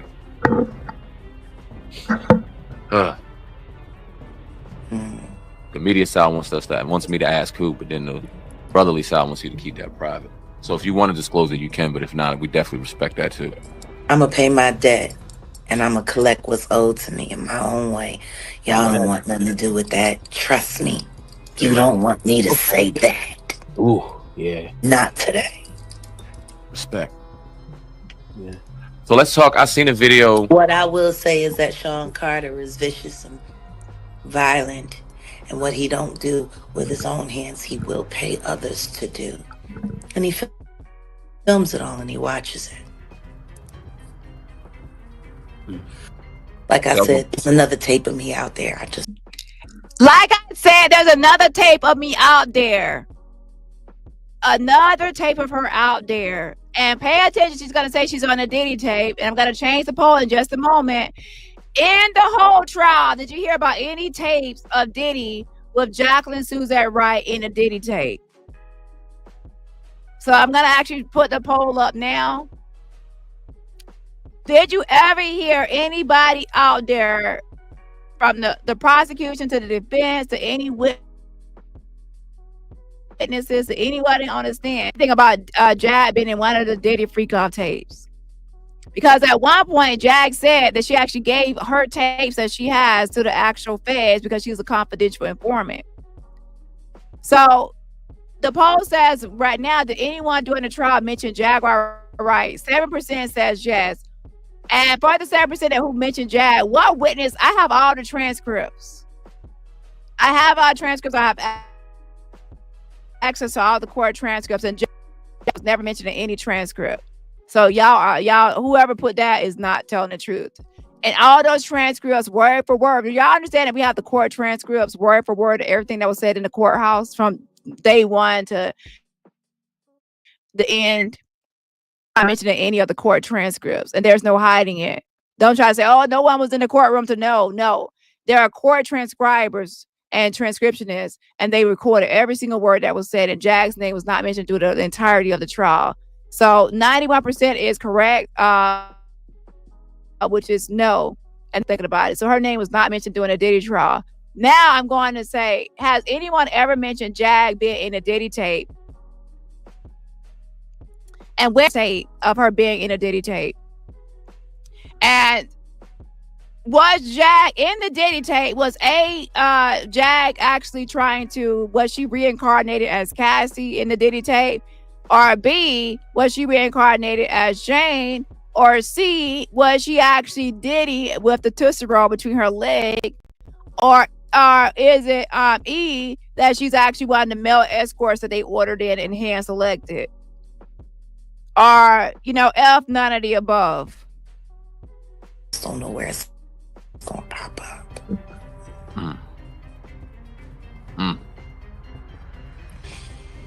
So there's a video circulating out there. I seen it today, actually. Which you speaking? I'm on a Diddy tape. Say it again.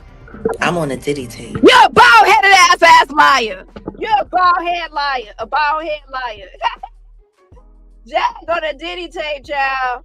Woo! Jag is on a Diddy tape. Where's that though? Where's that though? Where's that? Where's that? Where's that though? Where's that though? Where's that though? Where's that? Where's that? Where's that? Where's that? Where's that? Where's that? Where's that? Where's that though, Jag? Which one are? Let me put my poll up. Child, she on a Diddy tape.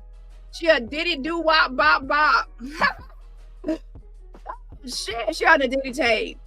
Okay, hold on, put my poll up. Let me go back. I gotta hear that again. Jag on the Diddy tape. Tape, child. Hold on.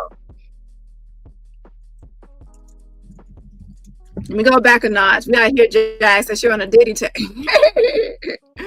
A mess. Just don't know where it's gonna pop up.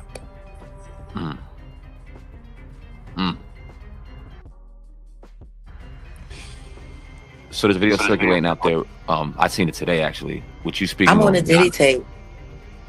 She's acting like she doesn't even know what a VHS is. Yeah. Okay, Jag. So yeah, I don't think that Jag would have ever backpedaled if it were not for this lawsuit. So even though the lawsuit is frivolous, it still has led to Jag backpedaling on her Diddy allegations and claiming to be a Diddy whistleblower, because to be a whistleblower you have to be an insider, and if she has no connection or affiliation or association with Diddy or anything closely related to him at all in any capacity in proximity to Diddy, then she's not a real Diddy whistleblower, and her Wikipedia needs to be edited. Yeah. Seen that video drop of him beating up Cassie.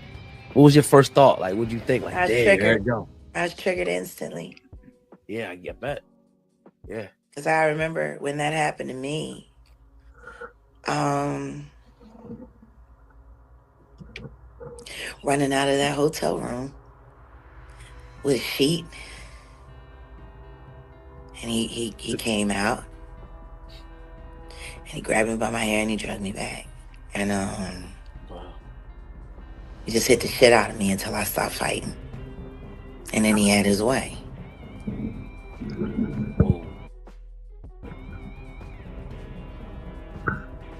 Was it somebody in the industry?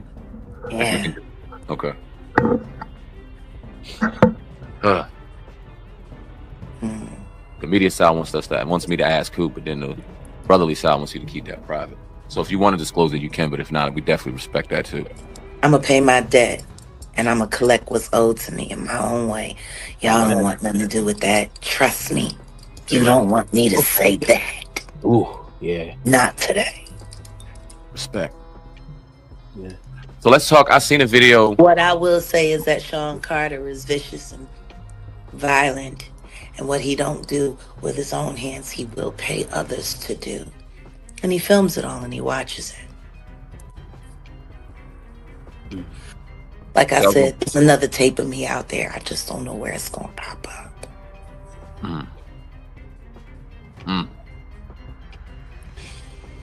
So there's a video circulating out there. I seen it today actually. Which you speaking? I'm on a Diddy tape. Say that again. I'm on a Diddy tape. Which one? That person I was just speaking of. I was there with him. Jay-Z. So she says, I'm on a Diddy tape until she wasn't. She literally said on multiple platforms, I'm on a Diddy tape. She also claimed there's another tape of me out there that might surface one day.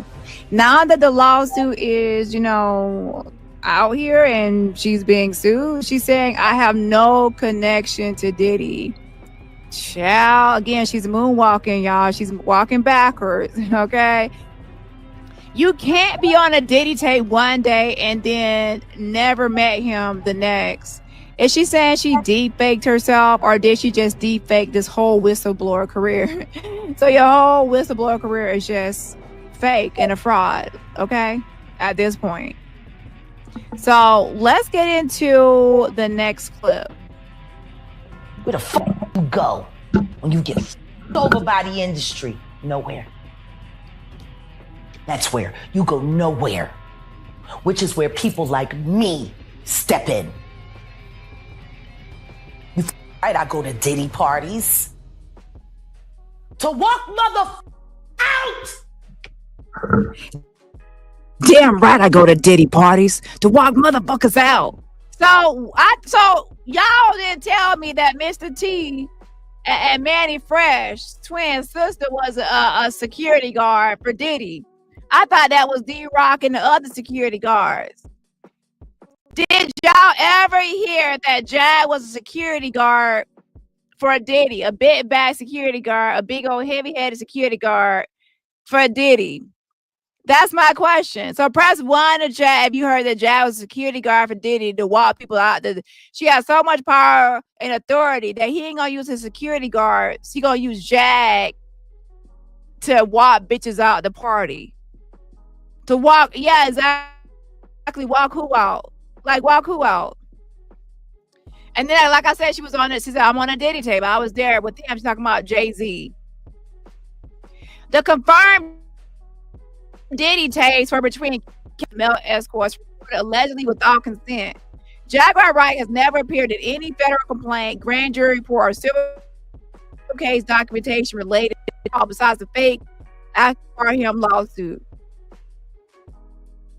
She said it was easier to keep track of her girls if she was close. She was implying. She said that she went to these parties to check on her workers. She was implying that she sex trafficked women and that she was actually, prostituting these women out, and she's a pimp. Truly placed women into high-risk sex work at celebrity parties. That's trafficking, not commentary. And if not, then she's fabricating abuse narratives for clout, which is, we already know, is the latter. She's lying. But the point is, she's so mad that someone actually put her in a sex trafficking fake lawsuit when the bitch is out here being fake, pretending to be a sex trafficker. If I were going to make a fake lawsuit and I needed a sex trafficker, why not get the big mouth bitch, no megaphone needed, walking around YouTube and with her bald head hopping from panel to panel saying that she's a sex trafficker for Diddy? So why not, if you want to claim the title, why not put you in a fake frivolous lawsuit, aka the Ashley Parham lawsuit, claiming that you're a sex trafficker? Oh, I'm not a sex trafficker. As soon as that happened, she started backpedaling online, trying to distance herself from Diddy because she did not want to be labeled as a sex trafficker, even though she has been pretty much labeling herself as a sex trafficker. Make it make sense. And again, she says she has been wearing workers since 2005. There's no footage, no reports, no law enforcement cooperation, and tech limitations make this claim suspect. A significant battery and storage impossible for a discrete long-term wear. And remember, I'm talking about in 2005, it was very much so different for a body cam at that time period of certain quality. So she needs to just hang it up flat screen. Also, she claims that she infiltrated hotel suites doing these freak offs with these cameras rolling. Cass's lawsuit clearly states these suites were locked down with private security and non-disclosure agreements, other things going on. Jack these documented events at all.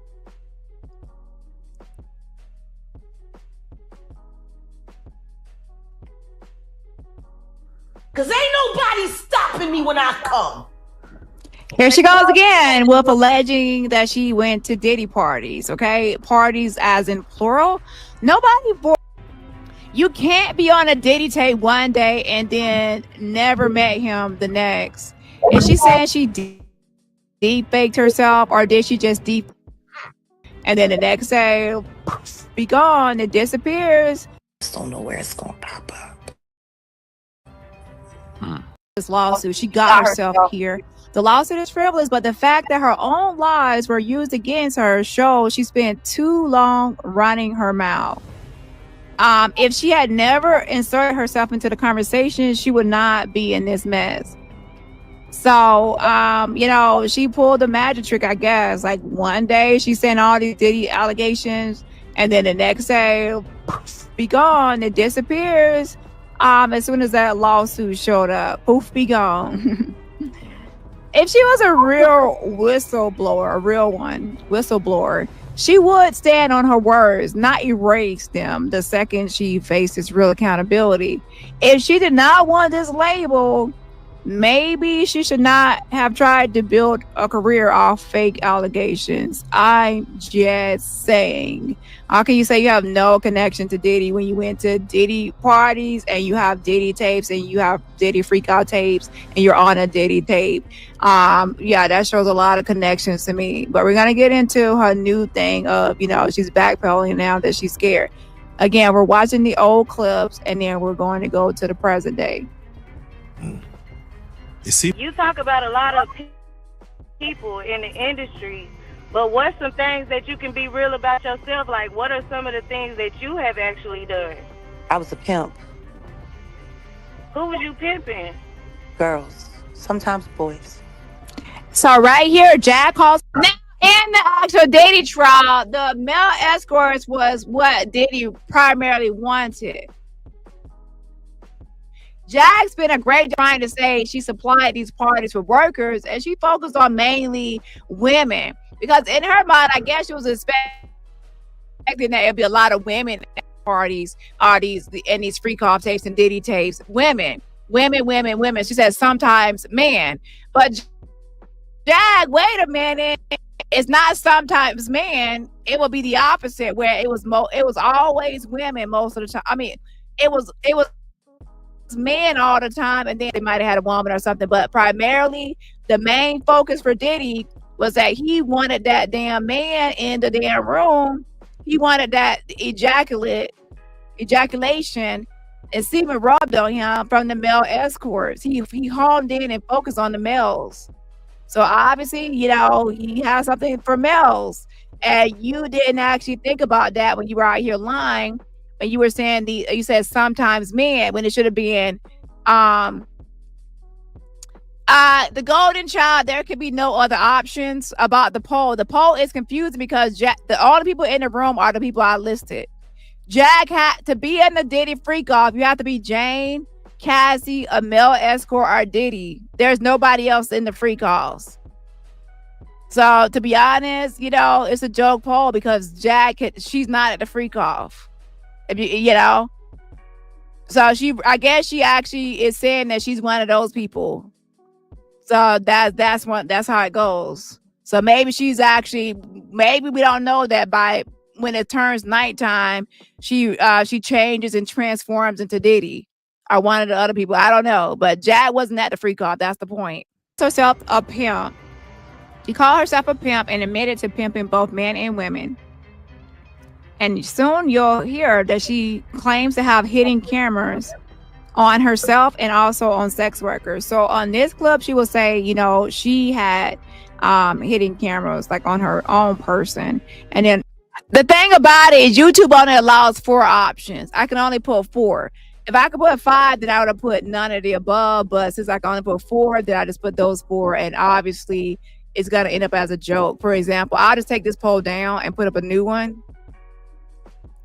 It says, the post says, Jag said she's on a Diddy tape. So who was she? Was she Cassie? I don't know, y'all. I just got a feeling that I think that Jag and Cassie look like twins. At one point, Cassie did shave the side of her head, and Jag, she has the mohawk. So maybe she just felt like she was Cassie. I don't know. And as far as Jane, maybe Jag believes that she's Jane's twin, or she had a dream that she was Jane. I don't know. Or more realistically, maybe she identifies as a male, and that's why she sticks her legs open.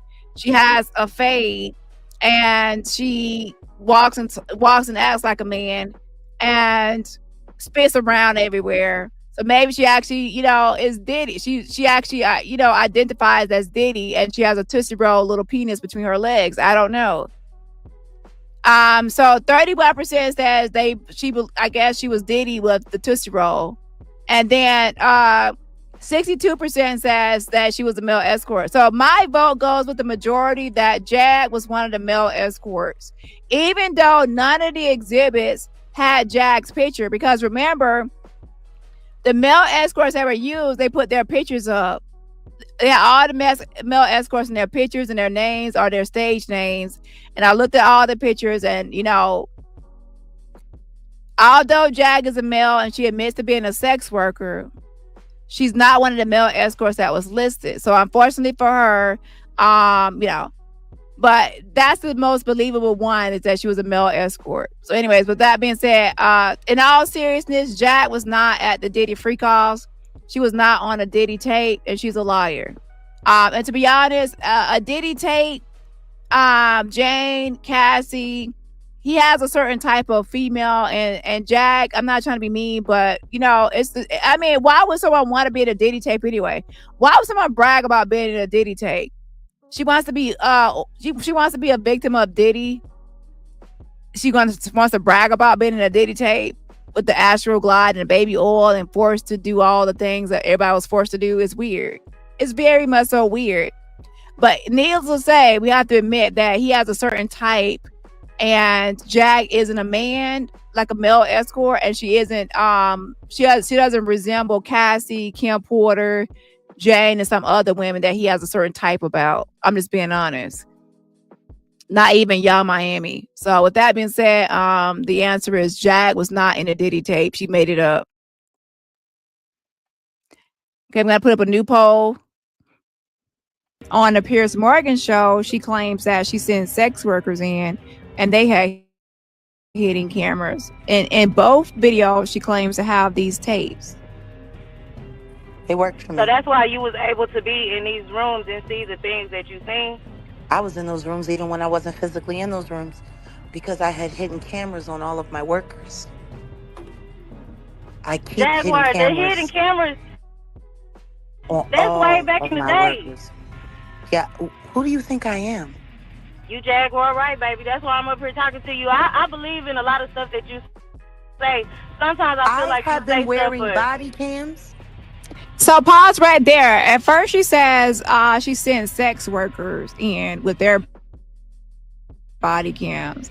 And then right there, she actually says, I have been wearing. So she says, I, addressing herself and talking about herself, that she has been wearing body cam. Let's go back one notch. That's way back in the day. Workers. Yeah. Who do you think I am? You Jaguar Wright, baby. That's why I'm up here talking to you. I believe in a lot of stuff that you say. Sometimes I feel like you have say been wearing stuff body cams since 2005. I have been wearing body cams since 2005. So So if you have been recording these freak off tapes and you have all these tapes since 2005, ma'am, why are you now acting like you have no involvement with Diddy?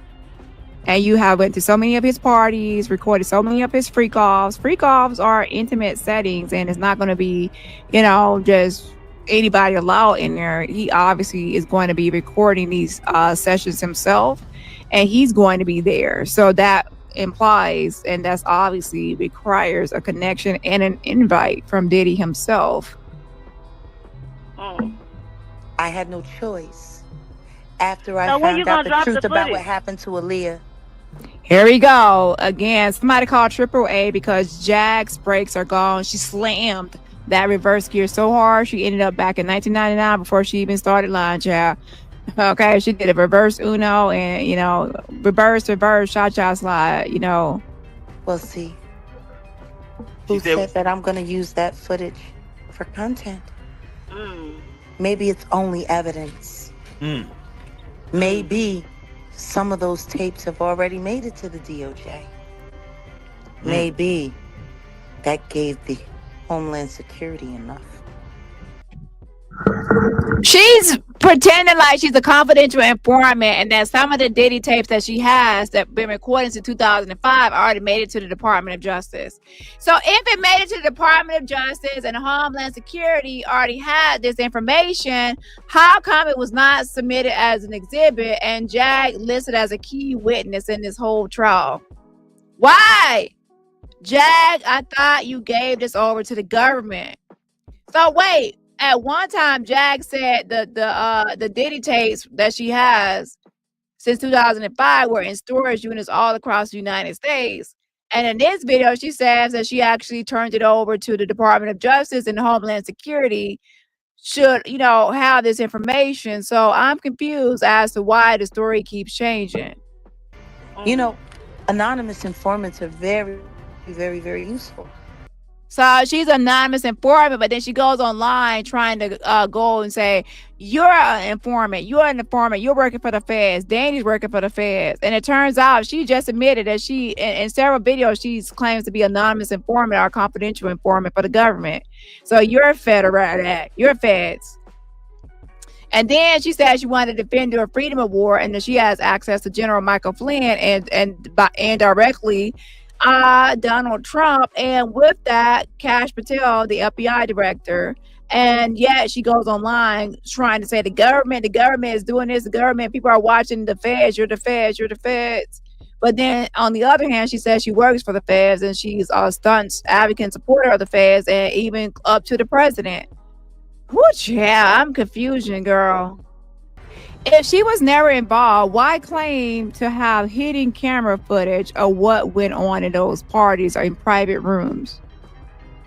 You can't be the director, producer, and distributor of this footage and then suddenly say you are not even on the set. How can you be filming something and not being on the set with Diddy?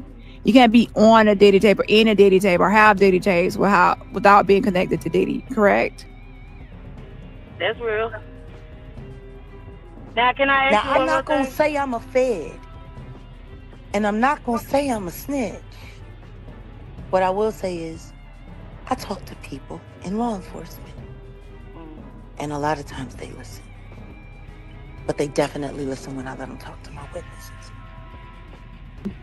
How do you know as many of the things that you know? Like, what have you actually physically seen with your eyes, like, that you can tell us? Because it are the things that you... So she says she talks to, I'm not going to say directly that I'm an informant, but I talk to the police. She likes to play games, but you're pretty much saying you talk to the police, which would be a snitch. And you also said they definitely listen when they they talk to your witnesses. So you're trying to say your witnesses are the actual sex workers and the police listening to your witnesses and they have these tapes. Yeah, and then no tape surfaced during a whole Diddy trial from Jacqueline Suzette Wright. Your name is not even mentioned at all. Telling us things that you've seen or things that you've heard? Because I remember You you have to said something understand about something. Aaliyah and Jay-Z. I was a sex worker when I got my record deal. A sex worker when she got her record deal. All I did was evolve that. Mm-hmm. I know the things that I know because I might not always be physically present, but I always have someone in the room. Okay. Okay. So you were a sex worker and you were not always there. You didn't say never there. You said not always there. Okay. So that implies that you're sometimes there, but not always there in those rooms, and you have people in the room. So that means that you actually send people there or have people there, and those people are working for you. Sex workers are better than priests. And the sex workers are better than priests. So you will send these sex workers who are better than priests to be your spies with cams, right? They get better confessions. Alrighty then. Well, look, you said something about... For those who were never at these freak-off parties, what were they like? Before we get into Piers Morgan, again, as you can see, Jag is always claiming to have sex workers in these rooms at these places, or herself there with hidden cameras and having a bunch of Diddy tapes. Okay, so she's connecting herself to Diddy, connecting herself to doing dirty deeds with Diddy, having freak off tapes. Now, keep in mind, what's in the actual freak off tapes? What is in the actual freak off tapes and what has been alleged to be there? And why has she held on to freak off tapes allegedly since 2005? She's very complicit in the cover up with Diddy, right? That's a co-conspirator and would make her a part of the cover up if this were all true, correct? Jaguar claimed she was an industry insider, didn't claim she was just watching from the outside. She said she was in the rooms, then she wasn't in the rooms. Now she said she has no connection to Diddy at all. Yeah, Jag, you need to update your Google Maps because you just tried to drive away from accountability and you crashed into your own past statements. So she's either a liar, a fraud, or an unreliable witness, or all three. I go with all three. If we play all her statements back to back, it will sound like she is debating herself, for real, for real. For those who were never at these freak-off parties, what were they like? See, this is the thing. Everything that I'm about to say to you is not my firsthand knowledge. It is Piers Morgan, let me tell you something right now. For those that were at the freak out parties, what were they like? I think you should be asking Cassie, asking Jay, asking Diddy, which he ain't gonna take the stand. He pleaded the fifth child. And the male escorts. That's what you should be asking about the freak out parties. And maybe, KK, Christina Coron.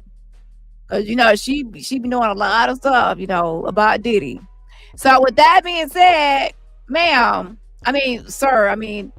Piers, that was accident, by the way. Yeah, so Jag never attended the freak out party. She was never there. Jag, you did take, where your bald-headed ass at? I need Jag to come up here immediately, expeditiously. Where you at, Jag? You got some explaining to do. Why you been interviewed about freak out parties where we all know you ain't Jane, you ain't Cassie, you ain't a male escort, you're not Diddy, you were not at the freak out parties. And Piers Morgan, maybe you should ask Jack this question again. For those that were not at the freak out parties, what were they like? Jack, go ahead and answer. Sean Carter done it to me. No, I asked you about Diddy and the freak out parties. Sean Carter done it to me. He sliced me with a box cutter. No, I said we're talking about Diddy. Sean Carter. Girl, all you gonna do is try to change the conversation to Rock Nation Sean Carter because you ain't got nothing on no Diddy. Know nothing about no Diddy. Know nothing, no ever, know nothing with Diddy. A mess. Child, I want to redo. Can we redo the whole interview with Piers Morgan and Jag asking about the freak out parties and what were they like? I'm waiting. Is my firsthand witness account experience. My firsthand witness firsthand no knowledge experience. I fixed it for you. That's why she was there stuttering, making up shit. What's the firsthand? This is not my firsthand experience. It's my firsthand eyewitness knowledge firsthand. I wasn't there. Gossip, rumor, big bald-headed ass line hole experience. I'm confused. I was a sex worker. I was a dominatrix. So she went from, a pimp to sex worker, dominatrix, before I got my record deal. That's how I know how the dark world and the sex world and the entertainment world run hand in hand.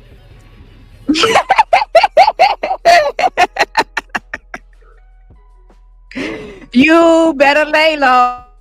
I see why Jack was hiding out, y'all. But to be honest, that big head can't hide for too long. And that big mouth got to get out here and try to run and get them coins. Jack was hiding at these interviews. All these interviews all over YouTube. If everybody asking her about Diddy and these freak out parties, Diddy parties, and she was answering all these questions, sitting here lying.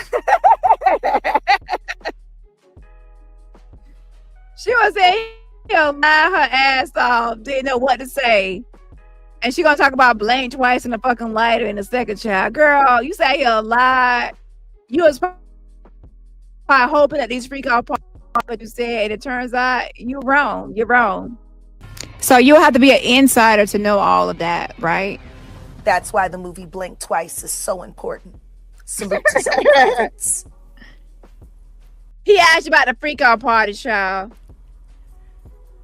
The sex workers that I have worked with throughout the years and sex workers the sex workers she has worked with throughout the years and continue to work with even to this day have worn hidden cameras.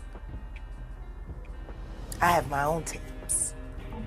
I have my own tapes. If you're on a Diddy tape, that's not secondhand or somebody else. That's actually firsthand. If you're on a Diddy tape, in a Diddy tape, and a Diddy freak off, get oiled down with Astroglide and the baby oil, you're actually that's gonna be firsthand experience, not no secondhand and no hearsay. You're actually there. And exactly, GT5. If you're at it, I go to Diddy parties and walk people out. That's firsthand experience because you're putting yourself in a room. When you say you go to parties to check on the sex workers and see how to check on them and to protect them, you're putting yourself in the room. That's firsthand. She didn't say someone else has tapes. She says, I have my own. I have my own freak off tapes from these Diddy parties. She said this on Piers Morgan. I have my own tapes from Diddy freak out parties. That was the question. What do you know about the freak out party? She has her own freak out party tapes. How would she have access to that? She would send sex workers to Diddy's parties, and that's how she would get access to these tapes. That's what she's alleging. So that would make her a sex trafficker for Diddy, and she wonders why she ended up in this lawsuit. Jaguar Wright won a clout off of Diddy's name for years. She thought nobody would ever check her. Who gon' check my boy? Now that she's actually facing the consequences, she's scrambling to undo the damage. Jack spent years clout chasing off of Diddy's name, and now that the bill is due, she's acting like the waiter brought her the wrong check. Bitch, nah, that's your check, bitch. Pay it up. Pay it up. Nobody told you to get on here and lie through your crusty lips, okay? Again, if she was... Jack, if you were always telling the truth, you would not need to backpedal. See, you would just stand 10 toes down in it. This isn't about justice or victims. This is all about attention and financial gain and profit for yourself, because Jack gets paid for interviews. In fact, she's trying to blackmail real life productions right now for more money. Like, they offer her $7,000, but she wants $28,000 instead, or $25,000. And now Jag is, drowning in the same lies she created. So that means she gets paid for interviews. So this is not all just about attention, which she does love.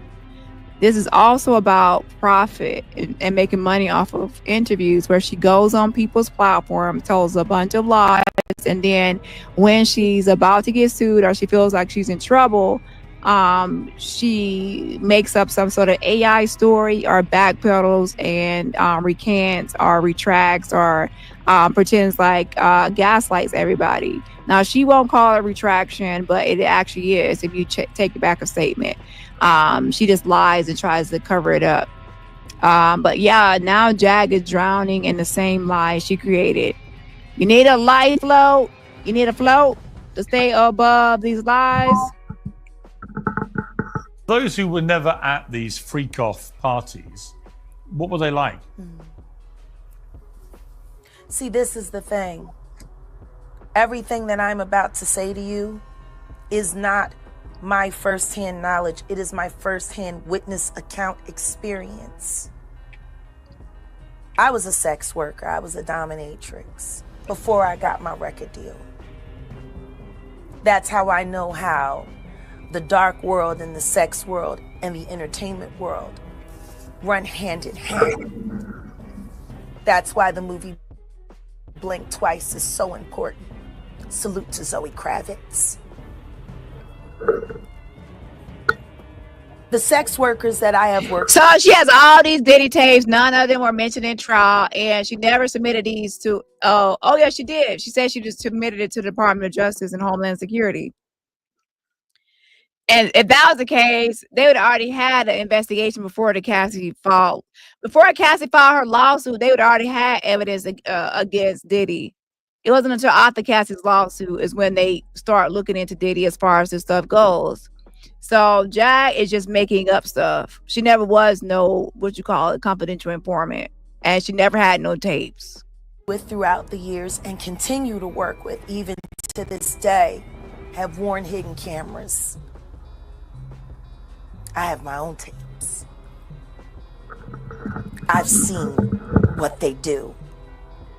The ritualistic behaviors, the drugging, putting girls in the suitcases. So before we get into, her new statements after the filing of the lawsuit or amended lawsuit on March 7th, and before we get into her statement she made overnight until going into March 8th, let's actually talk about freak off tapes and her stating that she has these tapes and what that means. A freak off tape is not just a bunch of celebrities having fun at a private party. These tapes are allegedly secret recordings of powerful industry figures. And by the way, I made this video right here before that I'm reviewing. I made this before the trial ended. So for those just getting here, we're actually reviewing this video. Now that the trial is over, we're reviewing it based on 2020 hindsight, what we know now about what actually happened and Jag's statements. So the poll says that Jag 84 votes. Did Jag lie about being in a Diddy freak out tape? 94% says yes, 2% says no, and 4% says still thinking about it. So let's put it in that poll. And I agree. She did lie about being in a Diddy freak out tape. Engaging in illegal activity, including sexual exploitation, coercion, and assault. SA. If you claim to have freak off tapes, you are claiming to have footage of people being violated, drugged freak off tapes that are actually SA victims and actually have been violated just for attention. She wanted the clout of if it came from the jail. She has had these tapes since 2005. That's very, very serious. Now, do I believe that Jag actually has these freak off tapes and she has done all of this? No, but it's also sick to actually pretend to be a victim or pretend to have these tapes and play around with serious issues. It is. There are real victims out there that actually are in freak off tapes that are actually SA victims and actually have been violated and are experiencing trauma and they have been victimized. And people like Jag, like Misha, and others playing around with serious topics can impact or have an effect on real victims of SA and etc. So Jag was out here talking about these freak off tapes like it was a Real Housewives reunion special. No, sis, this ain't no Bravo TV. Okay. This is real life. Filming people without their knowledge or consent is illegal. If people were being drugged or coerced, an accessory to the very crimes she claimed to be exposing. Whistleblowing, an accessory to the very crimes just for attention. She wanted the clout of acting like she had the inside scoop, but now that the legal spotlight is on her, she's pretending none of this ever happened. Bottom line, if Jaguar Wright really had freak off tapes, she'd be in a whole different situation right now. Either she was lying the whole time, or she was sitting on something that could people. Either she was lying the whole time, or she was sitting on something that could put people away, and chose to do nothing but get paid for interviews for profit, pretending to help victims, but only helping her own pockets. And judging by how fast she's backpedaling, I think we all know which one it is, which is, she's a liar. So anyways, let's go ahead and get into the author of the lawsuit. The following statements are from Jag from March 8th, when she heard about this lawsuit and had a full-blown narcissistic rage. I've been honest about who I am. I've been honest about my past. I've been honest about everything. I've been more honest than anybody else has. And I tell you this, they would have had a better chance of trying to make something stick if it came from the Jigger Man. So she said that she's an honest person, which is a lie right there, and that people would have had a better chance of making something stick, like the lawsuit sticking, if it came from Jay-Z. Now, why would you say that it will have a better chance of sticking? Oh, perhaps because you've told more lies on Jay-Z.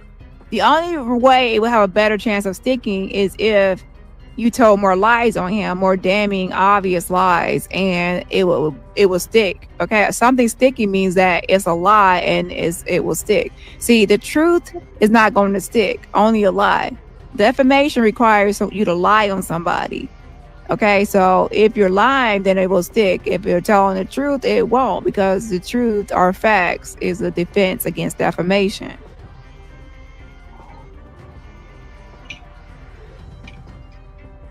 Because that's where the real dirt is. And she says, and that's where the real dirt is. So the real dirt, she's saying, is with Jay-Z. So she says she ain't got no dirt with Diddy. So let's go ahead and listen to what she says about Diddy and how she has no dirt with Diddy.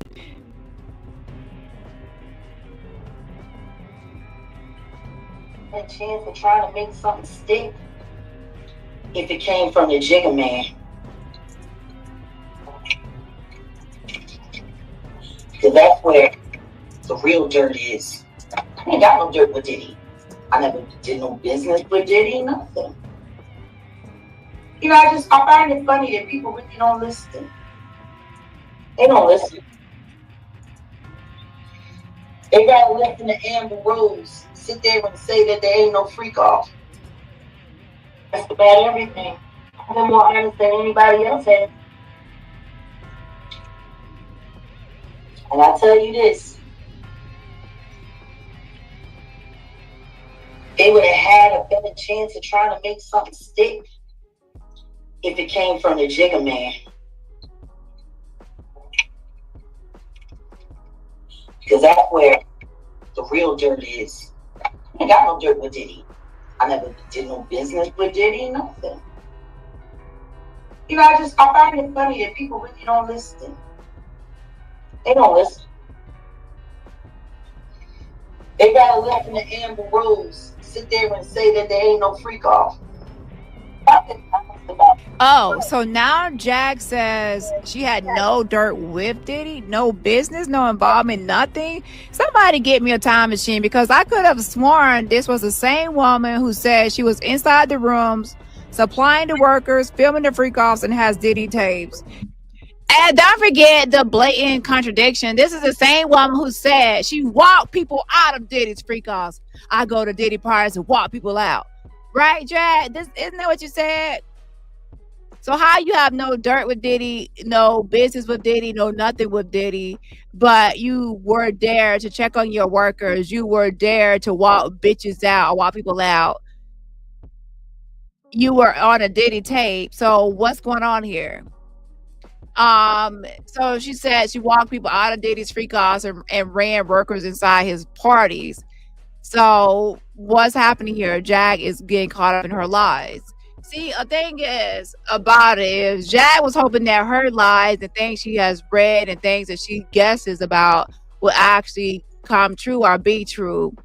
And as it turns out, she watched it from the sidelines and hiding out during the trial to see what everyone would say. And now like all her little assumptions are not true. And to be honest, a lot of people probably had a lot of assumptions, because even though Cassie had a lawsuit about the freak offs, there was still a lot of speculation about these big orgies and these wild parties with a lot of celebrities and people like in every corner of the room with like these freak offs. Like this is what people imagine or envision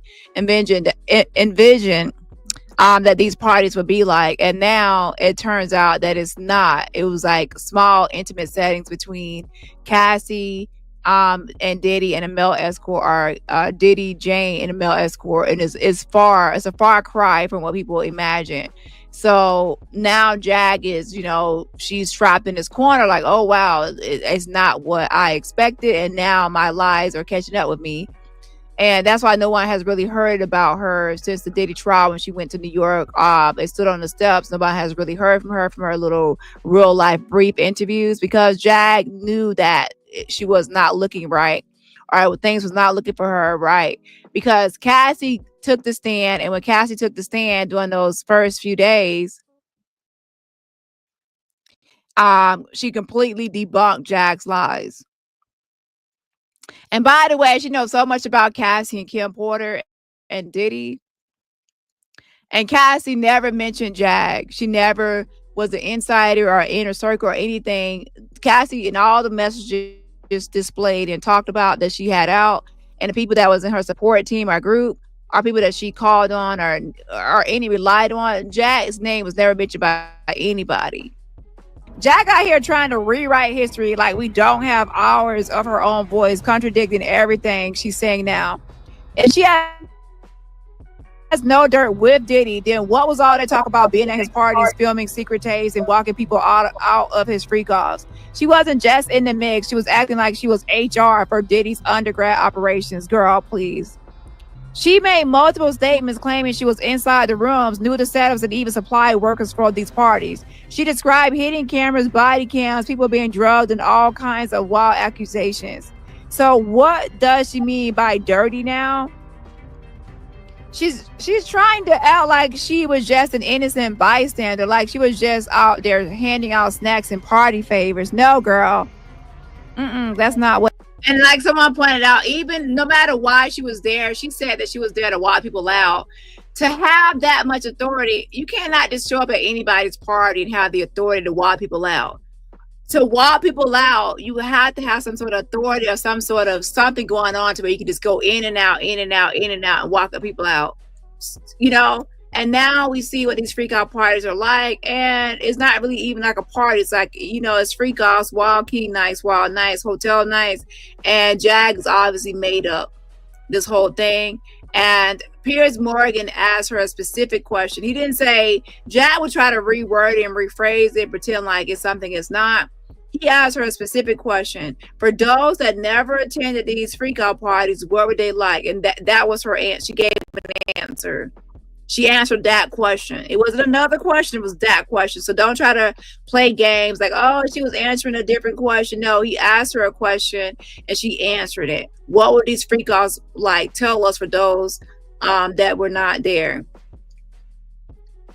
And he also introduced Jag at the very beginning of that as a whistleblower for Diddy, a Diddy whistleblower. The only reason she was being interviewed was because she claimed to be a Diddy whistleblower. Otherwise, she would not have been invited. So again, Jag has been caught in her lies. But it is.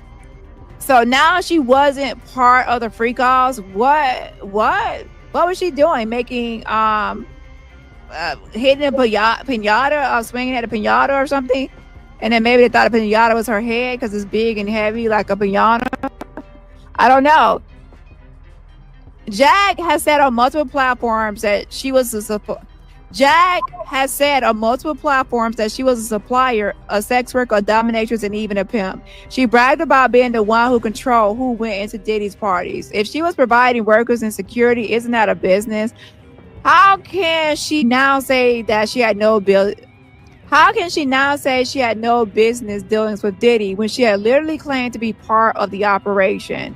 Wait a minute. I thought you were the CEO of Diddy Party Recruitment LLC. Now you're telling us you were just standing outside passing out wristbands?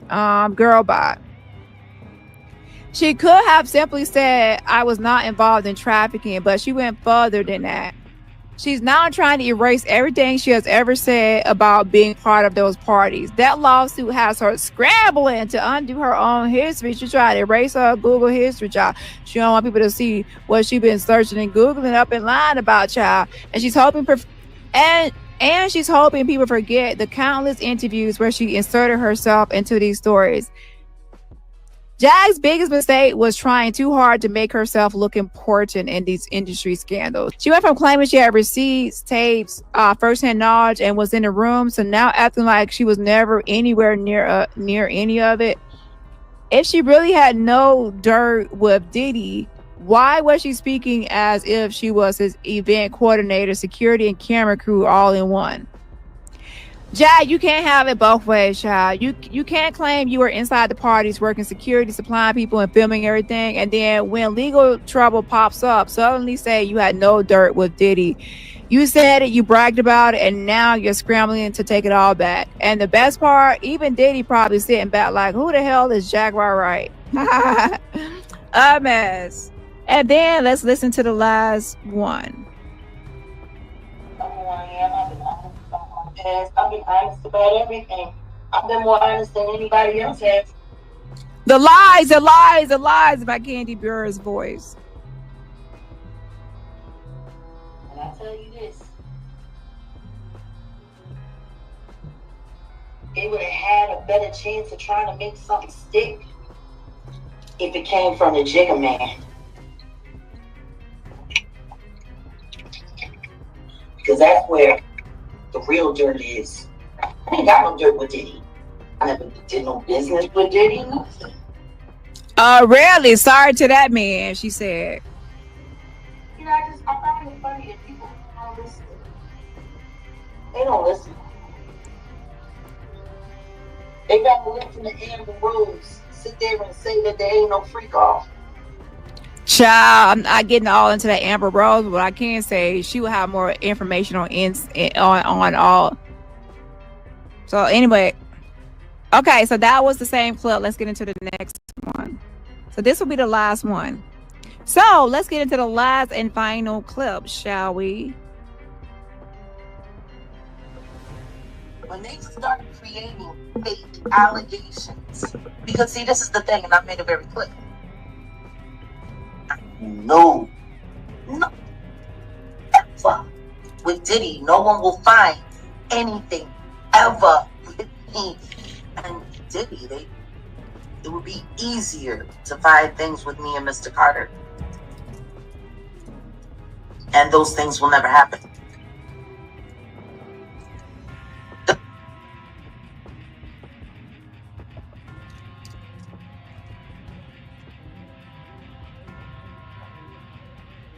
When they start creating fake allegations, because see, this is the thing, and I made it very clear. I know nothing ever with Diddy. No one will find anything ever with me and Diddy. It would be easier to find things with me. So she's saying it would be easier to find things with Sean Carter, Jay-Z than Diddy. There's nothing with Diddy ever. Me and Mr. Carter. And those things will never happen. Oh, so now Jag says she has nothing ever with Diddy. No connection, no involvement, no link to him at all. She said, and I quote, no one will find nothing ever with me and Diddy. Girl, are you sure? Because I seem to recall hours upon hours of you running your mouth telling the world all about the somethings you supposedly had with Diddy. The somethings, not the nothings. You know, freak off tapes, secret recordings, walking people out of parties, claiming you were inside the rooms. You weren't just with Diddy. You made it sound like you had a key to the damn building. if she really had no connection to Diddy, what exactly has she been ranting about for the past 3 years? She swore she had Diddy Tay's freak off footage and insider knowledge about how his operation worked. She said she personally attended his parties and even pimped people out to them. But now all of a sudden she had... Yes, we're gonna fast forward past the actual commentary that I did on that video. But yeah, Sweet Baby User says, cause they have one pic together. Yeah.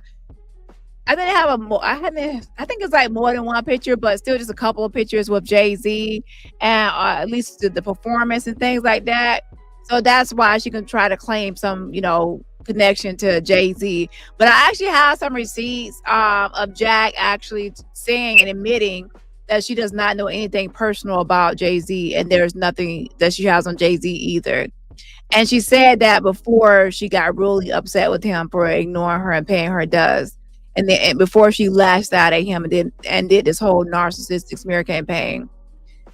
So that video has actually proved that she didn't have anything negative to say about Jay-Z and Beyonce. She was even promoting Jay-Z's product. And then once he kept ignoring her, she went to a full narcissistic rage and smear campaign against him and has never let up. It has been relentless since that time period. Has nothing, nothing ever. Girl, did you black out everything she's been saying for the last 3 dirt with Diddy? Despite years of her own words, I'm gonna be able to rig them up so I can go live. If this were true, why hasn't she? I kept people in those parties. Lie in people's face and play a role like she's in a starring role with Tubi film, but now she's pretending like she was just a bystander watching from the freaking sidewalk. Either she was lying then or she's lying now. Either way, she's a liar. So yeah, okay, so shout out to Pretty Brown Girl. Thank you so much for reminding me someone in my inbox. But happy birthday to you. Well, happy belated birthday. Yesterday was her birthday, so make sure I put some birthday balloons and birthday cakes in the chat to give her a happy belated birthday. Yes, and yes, I hope you enjoyed your birthday weekend and also now your birthday month. Jack, either way you go, you're a liar. Okay. At the end of the day, I know Jack is lying. Come on now. I know she's lying. She's been fabricating stories for years. But what's important to point out here is how this frivolous lawsuit triggered her narcissistic rage. A meltdown so extreme, it was filled with hate speech, contradictions, and a desperate attempt to rewrite her own history. The moment legal pressure hit, she scrambled to backpedal, suddenly claiming she has no connection, no business, and no dirt with Diddy, despite years of her own words proving otherwise. Her lies have officially caught up with her. Jack is not a whistleblower. She is a fraud who built her platform on deception, and now that her own narratives are being used against her, she's crumbling under the weight of her own fabrications. You attended a couple of Diddy's parties. Yeah. Care to elaborate just a little bit if you can, or anything? But on one of the clips I seen, I think on Facebook, you were talking about you attended a couple of Diddy's parties. Yeah. Care to elaborate just a little bit if you can, or you want to go deep? Go deep. Shit. I mean, honestly, I went to be nosy and I went to go make sure that my workers were working. I kept people in those parties. Jaguar Wright is once again weaving a web of contradictions, incriminating statements, and sensational claims. In this interview, she makes bombshell statements about her past in the industry, hidden cameras, and direct ties to Diddy's parties. But as always, the question remains: is this truth, exaggeration, or yet another desperate attempt to remain relevant? Yeah, my opinion. She is an imposter. But let's break it down. But that's a great thing. But on one of the clips I seen, I think on Facebook, you were talking about you attended a couple of Diddy's parties. Yeah. Care to elaborate just a little bit if you can, or you want to go deep? Go deep. Shit. I mean, honestly, I went to be nosy and I went to go make sure that my workers were working. So you went there to be nosy to make sure your workers were working. So are you the owner? Are you Garrett? Are you the lady that works and owns the Cowboys for Angels? Who actually, you know, what pimp are you? What escort service are you? So what workers did you send and from what company? Because they had listed the people they used. They said Cowboys for Angels was one. And then some other people was directly chosen from other places. They never said they got, you know, sex workers from Jacqueline Soothar Wright, Jaguar Wright, Piss Puss, Baldhead Bitch. They never got any sex workers from you. And this, ladies and gentlemen, is why Jag was hiding out during the Diddy trial, because of these videos circulating the web right here. Now, Jag will most likely go around and make her rounds and say all these videos are AI, because now that's her new thing. To avoid accountability, the Tasha K interviewing her son, she says that's AI. The Storm Monroe video interviewing her about Diddy, and she brings up Jay-Z and says, Sean God had done it to me. You know, that video, and the video where she says that Jay-Z essayed her, she says that's AI. And then there was one more. Oh yeah, there's a new video of Javon Hadley punching Damari Hadley in the head. She said that's AI. So most likely, and then of course, like interviewing her son when he said she's a profane prostitute, she said that's AI.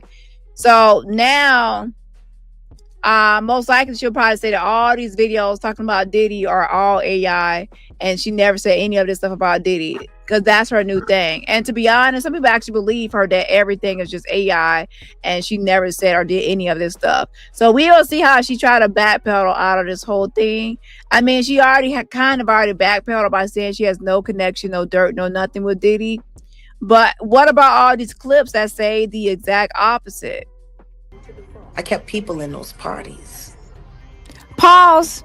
That statement alone raises massive questions. If she had workers in those parties and she was checking in on them, what exactly was her role?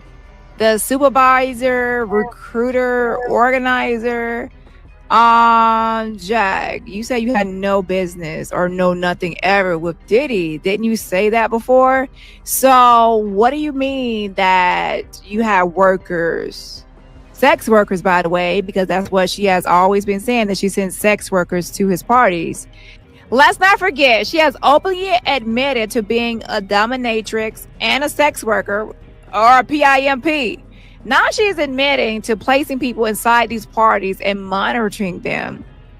Yet, when others summarize her statements, she suddenly backtracks and cries, misinterpretation! That's not what I said. If she was truly just watching over people, why the need for hidden cameras, right?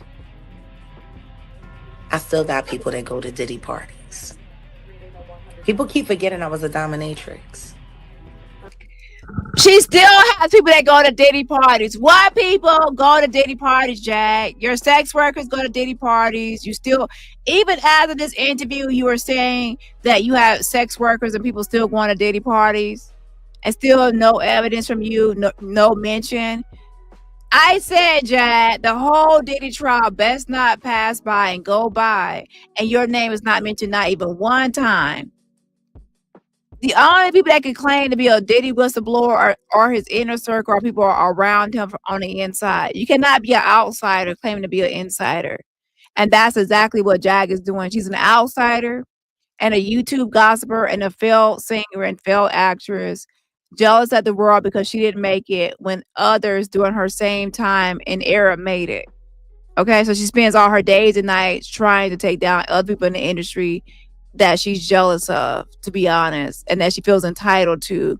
She feels like Jay-Z owes her, that she feels like that Jay-Z unplugged, and when she helped him out, when she was the backup of the backup, that she made Jay-Z, and that was his that made him, and that he owes her a whole career and money and success. And since he has not done that, he has ignored her and ignored her.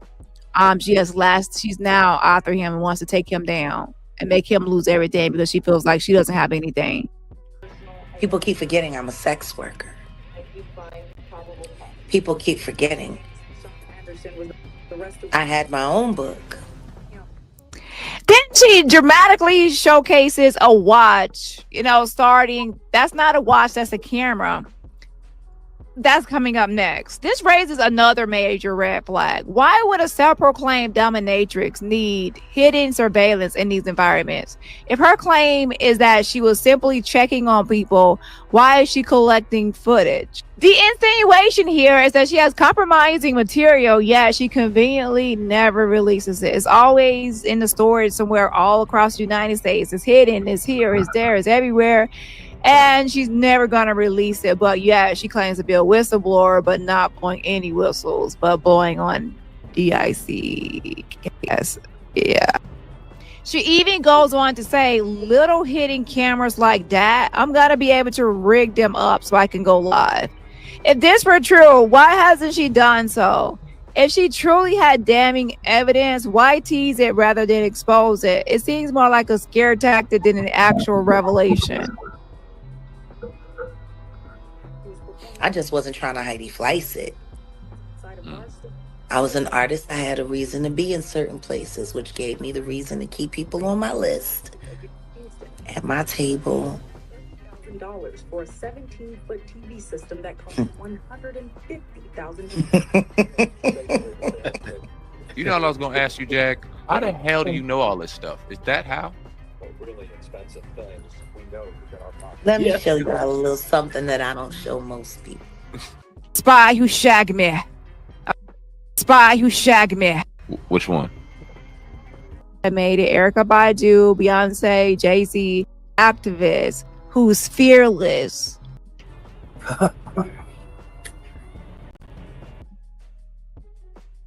Bold and courageous and fearless.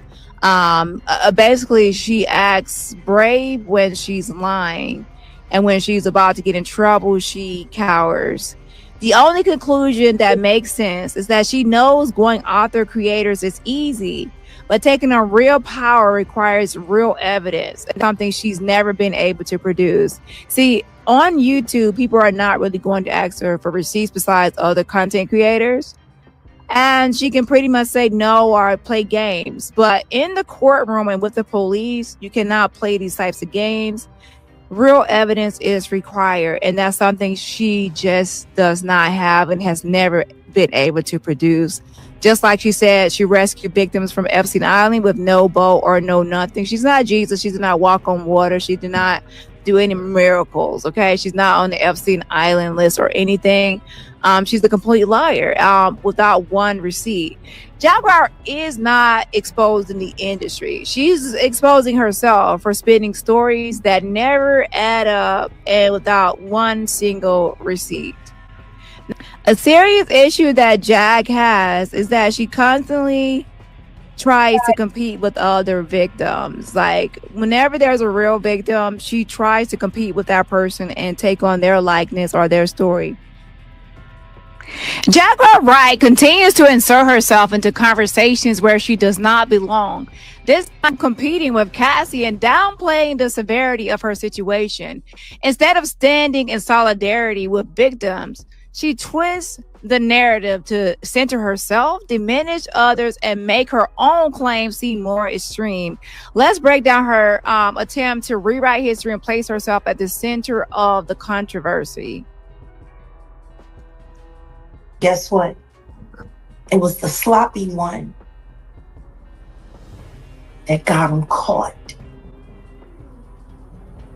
Because it was the sophisticated one that taught him how to hunt. You remember that? Yep. What if I told you I was Ashley Judd?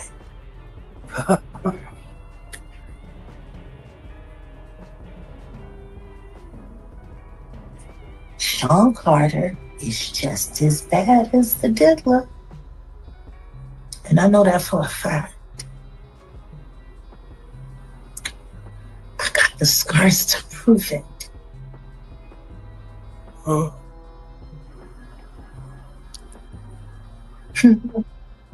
So there's been so many people on the internet trying to figure out where you are. They're watching you. They're doing all types of stuff trying to figure you out. You want to know Out where you are. They're watching you. They're doing all types of stuff trying to figure you out. You want to know what a box cutter feels like going into your skin and ripping you? I can tell you how it feels.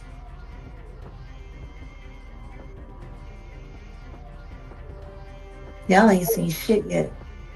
That Cassie shit, that's nothing. Right there, she says, y'all ain't seen yet. That Cassie, that's nothing. Right here, she dismisses what Cassie went through as insignificant compared to her own experience, instead of acknowledging Cassie's lawsuit as a landmark moment of accountability. Jaguar treats it like an inconvenience, something that shifts the spotlight away from her. The language she uses minimizes the abuse Cassie endured, as if it's a competition of who suffered more. A true advocate for survivors would not downplay another victim's trauma just to prop up their own. But Jaguar's focus has never been on justice. It's on attention and profit. At this point, she's less of a whistleblower and more of a exactly. Jag should be charged with the Mann Act if she's lying or not.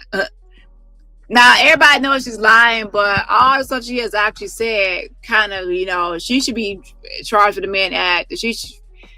We started calling her Jitty. Remember, we started calling her Jitty. All the stuff she has said makes her Jitty. Testing on America's Got Trauma, fighting for the top spot. Put down those armpits. You're musky.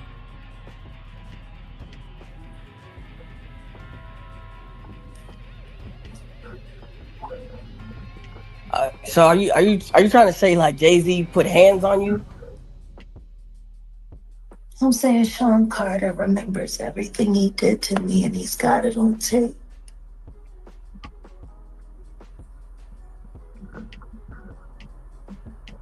Just like Diddy.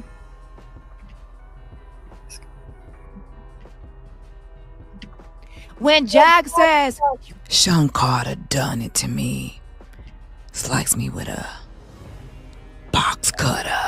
When she says that, that's a classic example of using extreme graphic descriptions to outdo her victims' testimonies. She does not provide context, proof, or a path forward, just shock value. Why? Because it keeps people talking about her.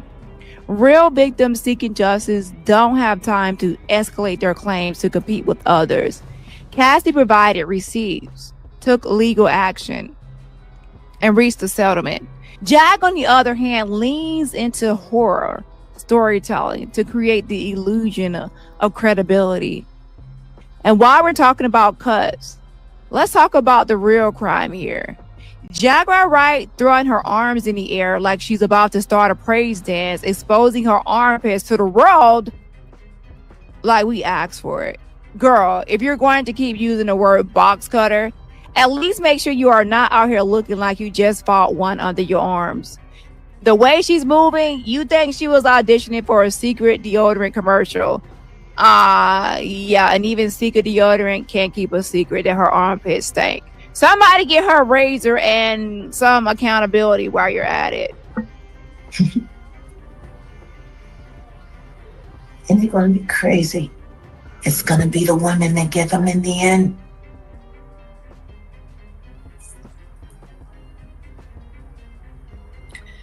So you say that that Jay-Z. Fuck Jay-Z! Every time people are talking about Diddy, Jag would change the conversation and make it all about Jay-Z, which is her obsession. Now, I want to talk about something really quickly. Jaguar Wright spent 2 hours constructing a fantasy timeline in which she was a dominatrix, a victim's protector, a party infiltrator, pretty much calling herself a trafficker, a freak off guest. She said she was in a Diddy tape. a spiritual prophet, and the list goes on. And also looks like a security guard that can walk people out of the Diddy parties. And yet somehow she said at the very end, that there is no connection, no dirt, no business, no nothing. She never did know nothing with Diddy. You'll never find anything with her with no Diddy. Better off, and you'll be better off trying to find our connection between her and Jay-Z. None of the victims in real Diddy lawsuits mention her. And again, I emphasize, none of the victims in real Diddy lawsuits, Ashley Parham is a fake lawsuit, mention her. None of the lawsuits match her timeline, and none of her tapes have surfaced. Diddy's lawsuits list Cassie, Jane Doe, and paid male escorts. And Jag's fantasy in her made-up stuff, Jaguar Wright was in the room with Jay-Z filming all with a spy watch. She was, the spy who shagged me. She was just like, had her secret cameras, hidden cameras, her sex workers, all in these Diddy freak out parties and events, filming everything since 2005. And when did Cassie actually meet Diddy? Jag's timeline is off. We have to look at the timeline. Okay. Also, FBI investigations rely on physical evidence and victim corroboration. Jag is always talking about there's nothing that actually Jag was not a witness. She was not brought in to testify. She was not even under a pseudonym. She can say, oh, I need protection. You would get a pseudonym. Jaguar forgot to turn over 15 years of body cam freak off footage. Oh, wait. I forgot. She said she did turn it over because she was a confidential or anonymous informant, but we still don't, even then it would still show up as an exhibit and be presented, but it was not.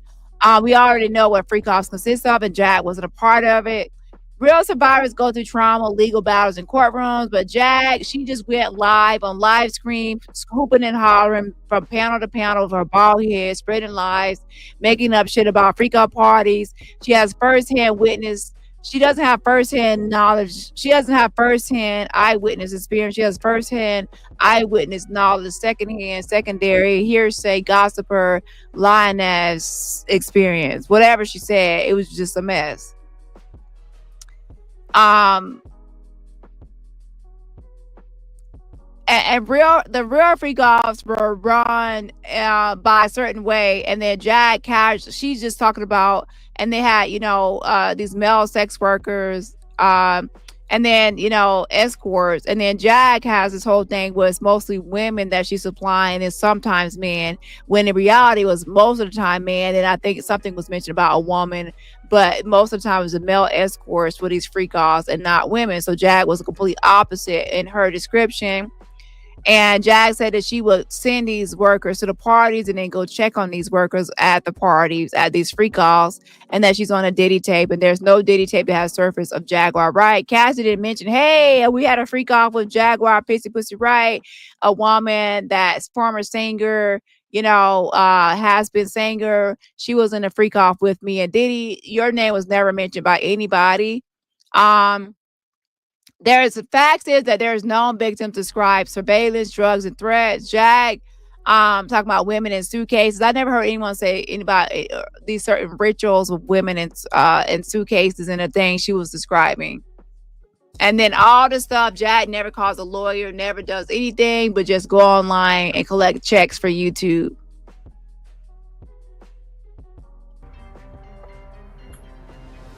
And I think it's time for him to start speaking up about his very good friend. Just 9 months ago, you were singing his praises. All that he's done for the culture. And how you gotta be crazy like Diddy. Jag, you constantly talk about how you were in a coat closet with Jay-Z and how, Beyonce was upstairs. That romantic fantasy you have that never happened. Yeah, so anyways, let's go ahead and move into the next clip. And please stop trying to compete with Cassie unless you're actually going to do exactly what Cassie did and, file a lawsuit and outline with details. So, yeah, to wrap that up, instead of showing solidarity with Cassie or supporting the growing movement against industry abuse, Jaguar Wright turns it into a competition. She dismisses Cassie's trauma, makes herself the main character, and shifts the focus from legal consequences to empty threats.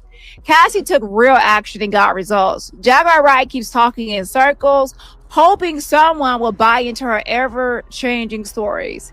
If she really has the power she claims, it's time to prove it, Toots. Because at this point, all she's doing is exposing herself as a bitter, envious, and desperate for relevance ass trick. And not trick, but she calls herself a pimp. Tatiana. And next time she decides to throw her arms in the air and wave it around like she just don't care and that she forgot the nair, let's all pray she raises some receipts in the air along with them. Get some receipts, hunty. Because that's the only thing missing from this never-ending circus is some receipts. The receipts ain't receipting, but the hairline is receding. Okay. Another thing I want to talk about is the Epstein Island redacted list. Guess what? Jack actually lied and said that she rescued victims from Epstein Island. She did. And she said, yeah, I'm on the redacted Epstein Island list. And I was like, well, do you know that the names are not redacted, just the phone numbers and email addresses? Yeah. So if your name is on there, we will be able to know. So again, for all the liars out there, if you're going to lie, do your research first. Okay? A lot of you liars get caught up. You don't do your research first. I'm glad you don't, because I'm able to catch you. Okay? A lot quicker. With that being said, the names on the Epstein Island list are not redacted, just the email and phone numbers. And guess what? Jack is not on the list. You're not on the list. And even when you got an award from Mar-a-Lago, from Michael Flynn, your name wasn't on the award. But Mike Tyson, his name was on the award. I'm just saying, your name isn't on this list and your name isn't on the award. It seems like you're a nameless person. I'm just saying. So, and of course, there are no arms in the air and wave it around. So I'm going to be concluding soon for part one because it's Sunday and I'm not trying to stay up too late. So I'm going to do a part two of this as well. I'm going to review on my video that I previously made of Jack's statements about Diddy. But I want to do some final takeaways and some other topics as well, addressing what we've already covered today. And part one for the over this 3 hours. And don't forget, if you're just getting here, the first hour is actually going over Angie Stone sector.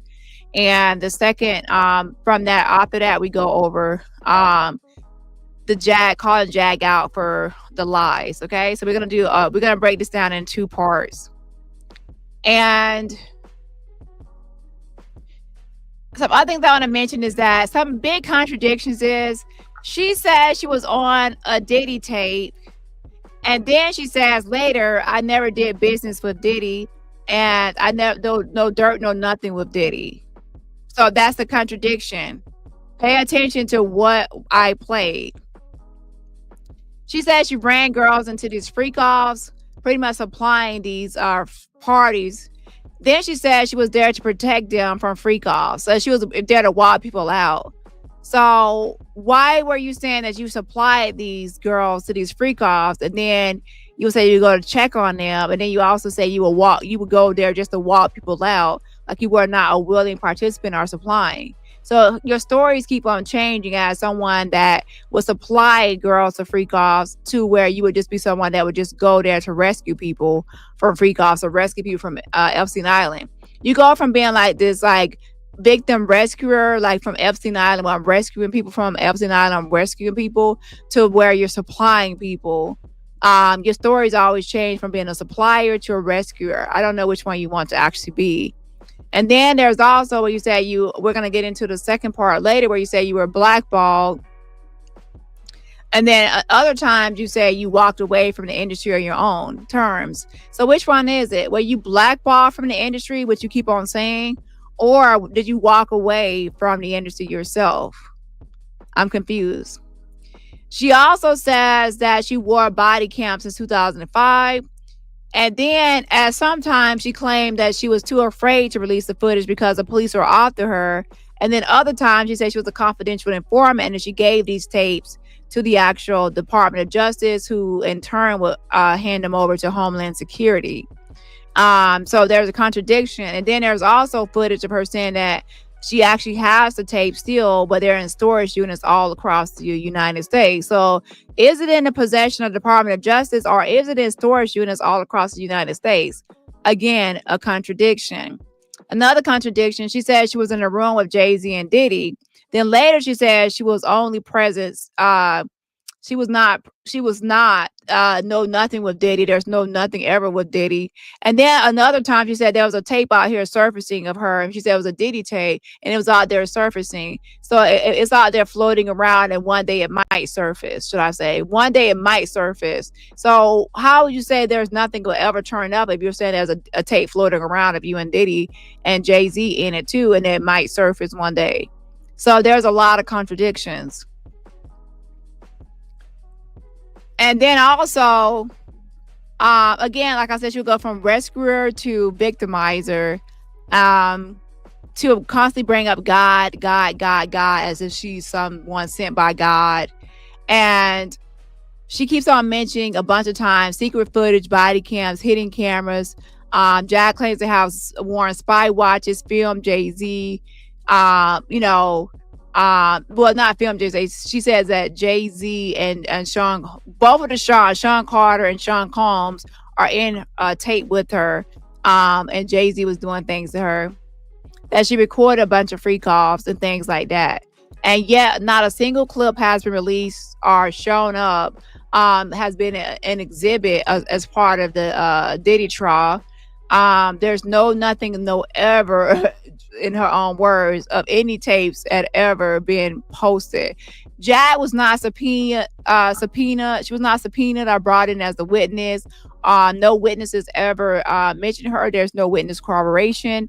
There's no chain of custody offered. There's no metadata. There's no verified claims. No survivor that actually was in the case, Cassie, Jane, no one ever mentioned Daphne. Nobody ever mentioned Jag. Not one survivor backed her up at all. None of the inner circle people mentioned, hey, Jag, she's actual insider. She says, I have tapes, but this has turned into, where are the tapes? Okay. And then she said she was at these freak offs, and her sex workers were there to film.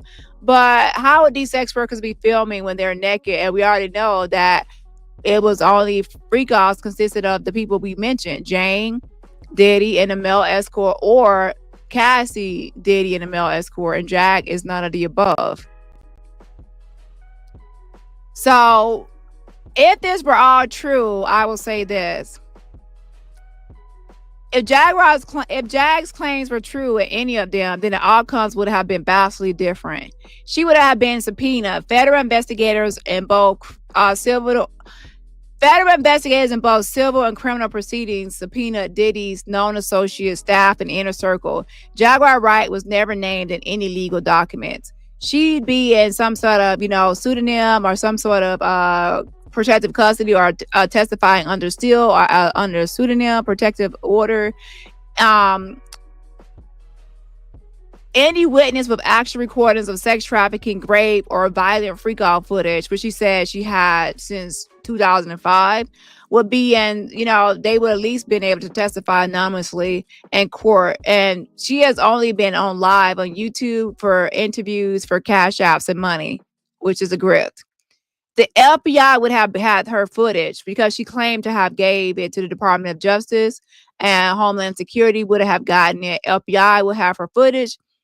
If she had hidden camera footage of illegal sex acts or violence from 2005 onward, Homeland Security and DOJ would have seized it, definitely. She claimed to be an anonymous informant or a confidential informant. And then later on, she says that she's running from the police and she would never work with the feds. And she always said, you work for the feds, you work for the feds. And then on the other hand, she says, I have the Defender of Freedom Award. I'm going to snitch on all you. I'm telling to General Michael Flynn. And then Kash Patel of the FBI. And then, of course, she says, well, now she has connection to 4547 president. So what happened to 1 minute she's like a snitch and confidential informant talking to the police, have her witnesses talking to police. And then on the other hand, she says that she is running from the police and she's afraid to speak to the police about anything because they could just want to lock her up and unalive her or harm her in jail. So 1 minute she's the confidential informant talking to police, no trouble or issues, talking to the FBI director. Press 1 in the chat if you have seen Jag with the avatar of Cash Patel. She goes around with the Cash Patel avatar, saying she has a Defender of Freedom Award. She's connected to General Michael Flynn, his sister, and then indirectly by that, Donald Trump, 4547, and then by that, Cash Patel, the FBI director. And she says, I'm telling. She's gonna snitch on everybody and record everybody and screenshot everybody. And I'm telling. And also, another thing, Cassie or Jane Doe would have mentioned her. Both lawsuits list specific people, handlers, staffers, and paid companions. Jaguar Wright's name is nowhere in discovery, and no victim identifies her as a helper or recruiter, rescuer, supplier. No, nothing. And also the press, think about it. The media would be all over Jag as some sort of insider whistleblower. I think the media, the mainstream, even when they recorded her on the courthouse steps, I think some people, once they recognized who she was, a lot of people did not air the footage. Think about it. Why record Jag on the court steps, but then a lot of people did not release it. Some people released it, but some people recorded her but did not release it. She has lost credibility. She's considered a conspiracist and a joke. Even no one, the defense and prosecution could have called her as a witness if she was actually credible, but she's considered a joke, to be honest. Media outlets that were covering the Diddy lawsuits, even with the Ashley Parham, no one really jumped on that because people can really tell when things are not really adding up. Especially as soon as Ashley Parham added Jag to that lawsuit, I knew something was up. I'm like, why add Jag to that lawsuit? Something is weird here. So that made it like less credible. It was already not credible, but then that made it worse.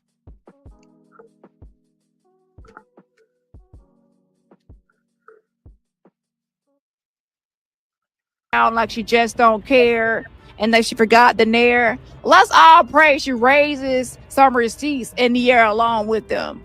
Get some receipts, hunty, because that's the only thing missing from this never-ending circus is some receipts. The receipts ain't receipting, but the hairline is receding. Okay. Another thing I want to talk about is the Epstein Island redacted list. Guess what?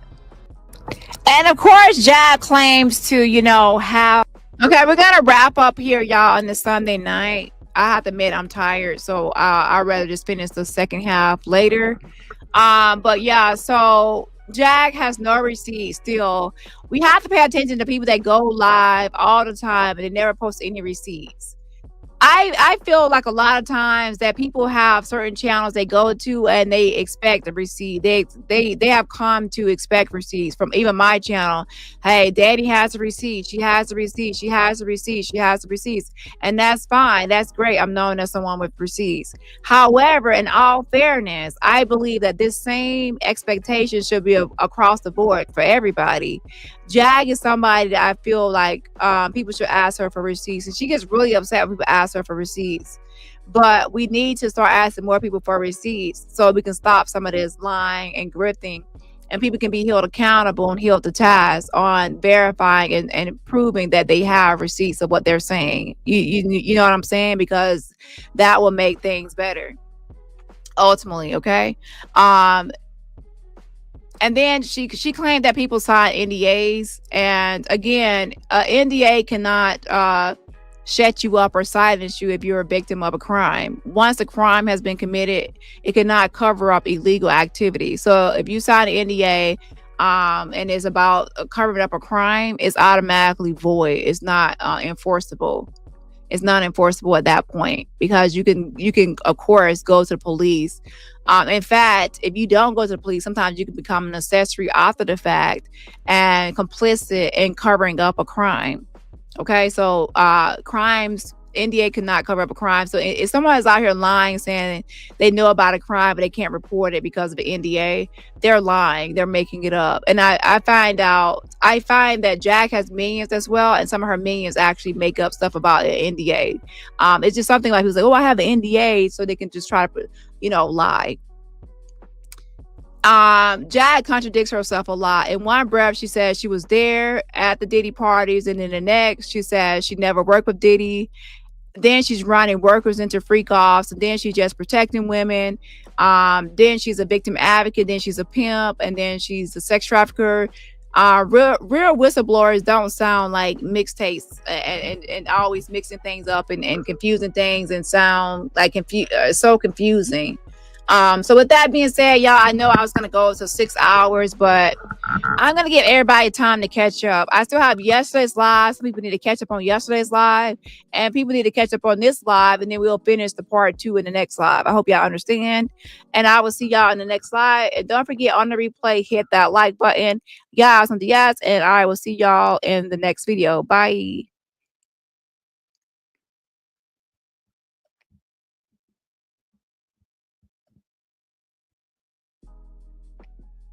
I gotta go. I gotta go. Don't ask me why. I gotta go. I should have left a long time ago. I don't even know how I got here, but I gotta go. Things have to change. I can't stay this way anymore.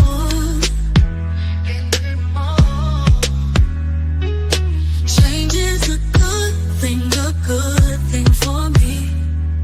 I'm tired of the same old thing. So I'm trying something new, exploring something new. I'm not afraid of starting over today.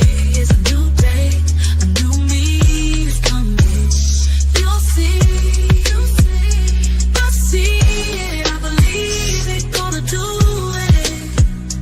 You'll see. You'll see. I gotta go. I gotta go. Don't ask me why. I gotta go. I should have left a long time ago. I don't even know how I got here, but I gotta go. I want more than this. I want more than this. I deserve whatever I want, my heart's desire. I want more than this. What is this?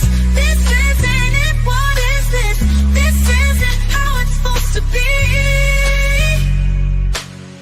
This isn't how my life's supposed to be. It's not how I imagined it would be. I gotta go. I gotta go. Don't ask me why. I gotta go. I should have left a long time ago. I don't even know how I got here, but I gotta go. I gotta go. I gotta go. Oh, don't ask me why. I gotta go. I gotta go. I should have left a long time ago. I don't even know how I got here, but I gotta go. I want more than this. What is this? This isn't it. What is this? This isn't how it's supposed to be. This isn't how my life's supposed to be. It's not how I imagined it would be.